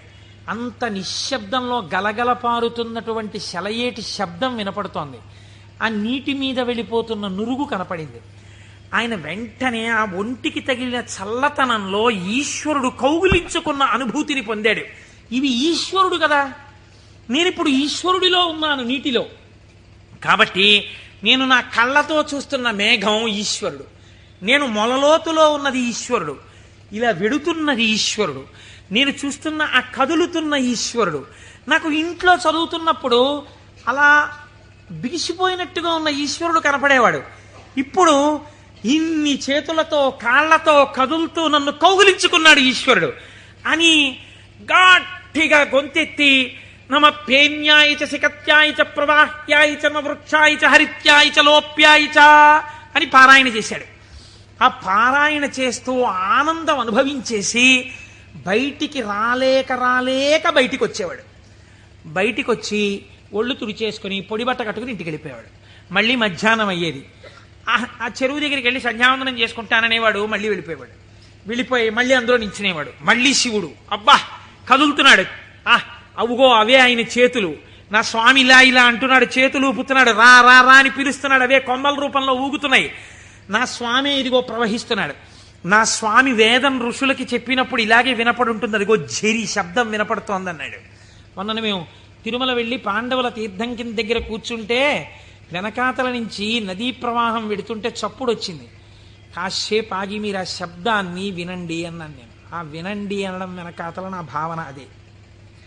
ఇప్పుడు ఈశ్వరుడు చెప్తున్నటువంటి వేదం ఋషులకు ఎలా చెవుల్లో వినపడిందో అలా నాకు ఈశ్వరవాణి వినపడుతోంది అన్నాడు. మళ్ళీ నిలబడిపోయాడు. మళ్ళీ నమ సోమాయ చ రుద్రాయ చ నమ స్తామ్రాయ చ అరుణాయ చ నమ శంగాయ చ పశుపతయే చ నమ ఉగ్రాయ చ భీమాయ చ అంటూ మళ్ళీ రుద్రం చదువుతూ మళ్ళీ అంతటా ఈశ్వరుడే నన్ను గట్టిగా పట్టుకున్నాడు నీళ్లలోని. అదే ఈ చల్లతనం. ఎంత చల్లగా ఉంటాడో మా స్వామి. ఒంటి నిండా చల్లటి పాములు, చంద్రమౌళి, ఆ గంగా చల్లగా ఉంటాడు కదా, చల్లగా నన్ను పట్టేసుకున్నాడు. బాబోయ్ ఎంత గట్టిగా పట్టుకున్నాడో అన్నాడు. నీళ్లల్లో మునిగానం లేదు, ఈశ్వరుడు నన్ను గట్టిగా పట్టుకోవడం వల్లే నాకు ఇంత చల్లగా ఉందన్నాడు. ఈశ్వరుడు పట్టుకోవడం వల్ల అబ్బా నాకు ఎంత సంతోషంగా ఉందో అన్నాడు. ఈ సంతోషంలో రుద్రం చెప్తున్నానన్నాడు. అవుగో ఇలా చేతులు ఊపుతున్నాడన్నాడు. అంత ఈశ్వరుణ్ణి చూస్తున్నాడు. చూస్తూ పొంగిపోతూ ఆ రుద్రం తడబడిపోతూ చెప్పేవాడు. మళ్ళీ పైకి వచ్చేవాడు, పొడిబట్ట కట్టుకునేవాడు, వెళ్ళిపోయాడు. మళ్ళీ బాగా చీకటి పండించేవాడు. ఒక్కసారి అక్కడ కూర్చుని జపం చేసుకుంటానని మళ్ళీ వెళ్ళేవాడు, మళ్ళీ నీళ్ళల్లో దిగేవాడు. మళ్ళీ ఈశ్వరుడు గట్టిగా పట్టుకున్న అనుభూతి పొందేవాడు. మళ్ళీ రుద్రం చెప్పేవాడు. ఇది కొన్నాళ్ళు అయిపోయిన తర్వాత ఏమైందంటే తను అలా అడుగులేసి ఎడుతుంటే గాలి ఇలా తగిలేది. కాళహస్తి నుంచి వాయులింగ రూపుడైన నా స్వామి వచ్చి నన్ను ఒక్కసారి ఇలా పిలిచి కోటేశ్వరరావు ఒకసారి పలకరిద్దామని వచ్చాను కాళహస్తి నుంచి అంటున్నాడు. అమ్మా స్వామి తగిలాడు ఇక్కడ, అబ్బా స్వామి నమస్కారం అంటున్నాడు. ఇప్పుడు ఎక్కడ లేడు ఆయనకి. అలా వెడుతూ పైకి చూశాడు, అబ్బో అనంతంగా పెరిగిపోయిన నా స్వామి ఆకాశ రూపంలో కనపడుతున్నాడని మళ్ళీ నమస్కారం చేసేవాడు. కపర్దీ నమ కపర్దినీచా అనేవాడు. ఇలా రాను రాను రాను రాను ఏమైపోయిందంటే ఎవరు కనపడినా ఆయనకి ఈశ్వరుడే కనపడేవాడు. ఆఖరికి పరిగెత్తి పారిపోతూ దొంగ కనపడేవాడు. నమ చోరాయచా, పరిగెత్తుతున్న దొంగలో నా స్వామి కనపడుతున్నాడు అనేవాడు. మరి అంతేగా చెప్పింది రుద్రం. ఇలా అంతటా ఈశ్వర దర్శనం చేసి ఎక్కడ పడితే అక్కడ ఆగిపోయి నమస్కారం చేయడం అలవాటైపోయింది. ఈ అలవాటైపోతే శంకరుడు అన్నాడు, ఇక నేను తప్ప ఇంకొకటి కనపడని నీకు నాలోకే తీసుకోవాలని తనలోకి తీసేసుకున్నాడు. శివుడిలో ఏకమైపోయి తాను శివుడైపోయాడు. ఇప్పుడు చెప్పండి, భావన చేత మోక్షాన్ని పొందాడా లేదా? రుద్ర పశుపతి నాయనారని ఆయనకి పేరు. 63 మంది నాయనార్లలో ఆయన ఒకరు. మీరు అలా కూర్చుని ఏవో పదార్థాలు అట్టుకుని ఓం నమో నమస్తే అస్తు భగవన్ విశ్వేశ్వరాయ మహాదేవాయ త్రయంబకాయ త్రిపురాం తకాయ త్రికాగ్నికాలాయ కాలాగ్ని రుద్రాయ నీలకంఠాయ మృత్యుంజయాయ సర్వేశ్వరాయ సదాశివాయ శ్రీమన్మహాదేవాయ నమః అంటూ ఎన్ని పాలు పోసినా ఎన్ని నీళ్లు పోసినా ప్రయోజనం లేదని నేను అన్నా. కానీ ఏమి రమించింది మీ మనస్సు? నీటిలో నిలబడిన వాడికి రుద్రం అనుభూతిలోకి వచ్చేసింది. మనకెక్కడొచ్చింది అనుభూతి? ఒక ఏటి గలగలల యొక్క శబ్దంలో మీరు ఈశ్వరుణ్ణి అనుభవించగలగాలి. ఒక పిట్ట పాటలో మీరు ఈశ్వరుణ్ణి అనుభవించగలగాలి. మీకు తగిలిన గాలిలో ఈశ్వరుణ్ణి అనుభవించగలగాలి. ఇది సంభావయతి. ఇప్పుడు ఏమైంది? నిరతిశయ సుఖప్రదాతయ్య ఉన్నాడు. ఈ మాటలు చెప్పి చిత్తవృత్తులైనటువంటి రాక్షస స్వరూపాల్ని తొక్కి పెట్టడానికి ఇలా నేను దక్షిణామూర్తిగా కూర్చుంటే ఆనాడైతే అర్థమైంది, కానీ ఇవాళ అర్థం కాదు లోకానికి. అందుకుని నేను లేచి తిరగాలి, తిరిగి లోకానికి బోధ చెయ్యాలి. బోధ చేసి నేనే శంభుస్వరూపమై లోకాన్ని శివుడి వైపుకి తిప్పాలనుకున్నట్టు ఒక ఆయన. ఎవరైనా దక్షిణామూర్తి మౌనాన్ని విడిచిపెట్టేట. విడిచిపెట్టి మహానుభావుడు ఎలా నడిచి వెళ్ళాడు అన్నారు. అజ్ఞానాంతర్గహన పతితానాత్మ విద్యోపదేశై త్రాతుం లోకాన్ భవదవశిఖాతాప పాపచ్యమానాన్ ముక్త్వా మౌనం వటవిటపినో మూలతో నిష్పతంతి శంభోర్మూర్తిశ్చరతి భువనే శంకరాచార్య రూపా. ఆనాడు ఇలా కూర్చుంటే అర్థమైంది, కానీ ఇవాళ నేను వటవృక్షం కింద ఇలా మౌనంగా కూర్చుంటే ఎవ్వరికీ అర్థం కాదు. వీళ్ల చిత్తములలోనే ఉన్న రాక్షసులను తొక్కి పెట్టడానికి నేనే వెళ్ళి నలుచెరగులా నేనే తిరిగి నేనే నిలబడి వీళ్ళు ఏ స్థాయిలో ఉన్నా వాళ్ళని ఉద్ధరించడానికి కావలసిన స్తోత్రముల దగ్గర నుంచి భాష్యముల వరకు ఇద్దామని ఆ దక్షిణామూర్తి మౌనమును విడనాడి ఈ భూమండలము మీద శంకరాచార్య రూపముగా తిరిగారట. ఆయనే ప్రథమ గురువై జగద్గురువై మహానుభావుడయ్యాడు. శివానందలహరి, సౌందర్యలహరి, బ్రహ్మసూత్ర భాష్యం దగ్గర నుంచి ప్రస్థానత్రయ భాష్యాల వరకు ఇచ్చారు. ఇహమునందు ఐశ్వర్యము కావాలంటే కనకధార వరకు ఇచ్చారు. అటువంటి శంకరాచార్యుల వారి దగ్గర ప్రారంభమైన గురు పరంపర నీటి మా గురువుల వరకు కొనసాగుచునే ఉన్నది. ఆ గురువాక్య శ్రవణమే నా లోపలనున్న రాక్షసులను తొక్కి పెట్టగలిగినటువంటి శక్తి స్వరూపము. ఆ గురువు మాట నేను విన్నానా అంతే. ఆ చిత్తవృత్తులు నన్నేం చేయలేవు, ఆ రాక్షసులు నన్నేం చెయ్యలేరు. సంభావయతి, నా యందు మంచి భావములు ప్రవేశించి ఈశ్వరాభిముఖుడనై శం నిరతిశయ సుఖస్వరూపమైన శివుని యందు కలిసి నేనే శివుడనగుచున్నాను. అటువంటి స్థితిని నాకు కలగడం కోసమే మహానుభావుడైన పరమాత్మ నాకు ఈ ఉపకారం చేశారు. ఇటువంటి జ్ఞానము కలగడము దేనివల్ల కలుగుతుంది అన్నారు. ఇటువంటి జ్ఞానమే శంభుస్వరూపం మీకు కటాక్షిస్తుంది. అందుకే శంభు అన్న నామం అంత గొప్ప నామమైంది. పరమశివుని యొక్క రూపాలలో ఆ శాంభవ స్వరూపం అంత గొప్పదైంది. ఆ నామాలు చెప్పుకుంటే చాలు మనం ఉద్ధరింపబడతాం. అందుకే కదా ప్రతిరోజు ప్రదోష వేళ చెప్పుకుంటున్నాం. ఈ చెప్పుకున్న ఫలితం ఏమిటో మనకు ఒక రోజున తెలుస్తుంది. తెలిసిన రోజున అయ్యా మనం ఎంత అదృష్టవంతులను ఆ రోజున నామం చెప్పుకున్నాం అనుకుంటాం.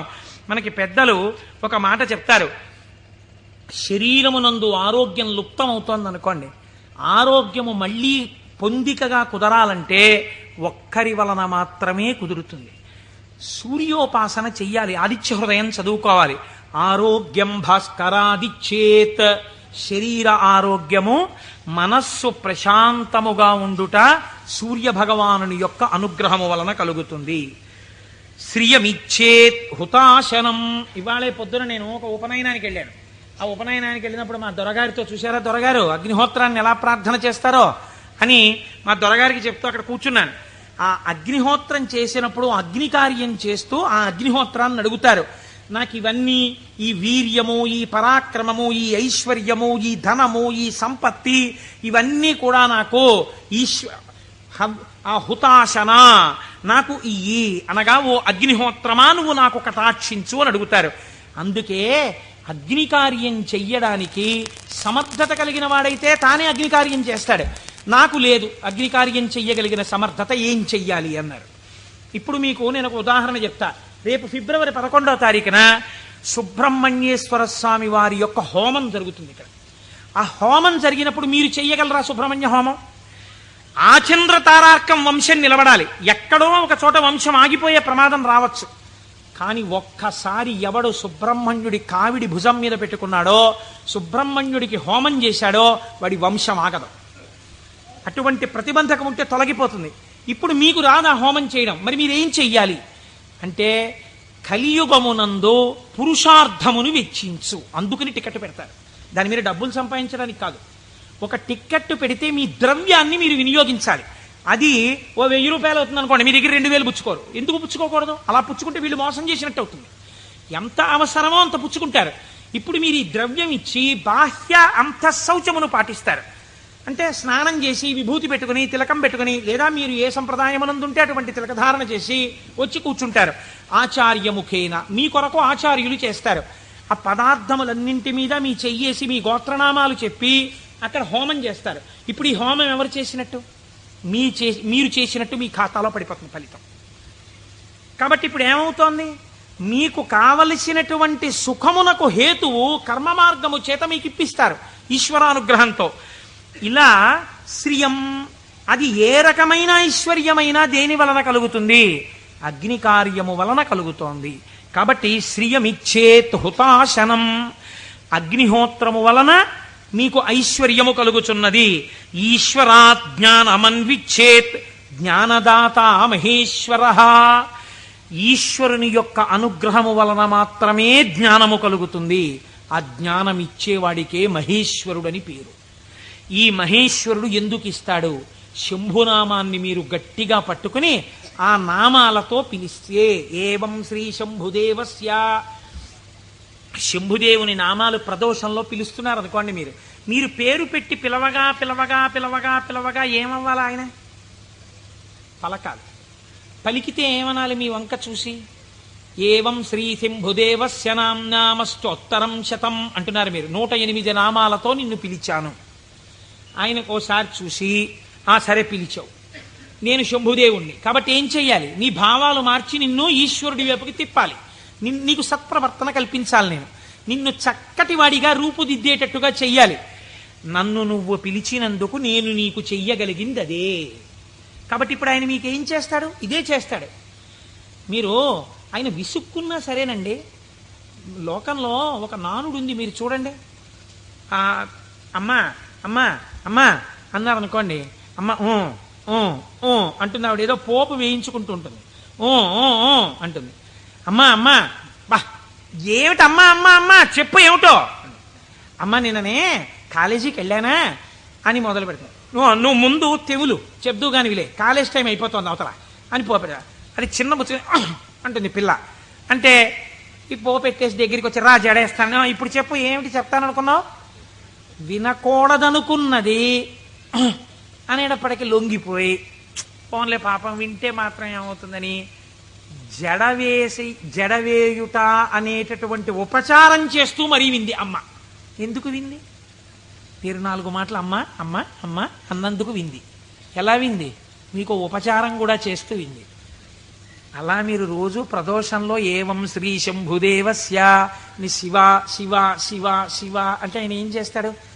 ఓసారో 2 సార్లు అనొచ్చు, 3వ మాట ఏమంటాడు? ఓ సర్లే ఇంక నిన్ను చక్కగా తీర్చిదిద్దుతాను, సరేనా, అందరూ పొంగిపోయేటట్టుగా నీ ప్రవర్తన మారుస్తానంటాడు. ఇలా రావడానికి 10 మాటలు ఆయన విసుక్కున్నా మనం పిలవాలి. ఆయన అలా విసుక్కునేవాడు కాడు. కాబట్టి మనం రోజు చెయ్యగలిగిందేట నామం చెప్పడమే. ఈ నామము చేత మీరు శంభుని యొక్క అనుగ్రహాన్ని పొందాలి.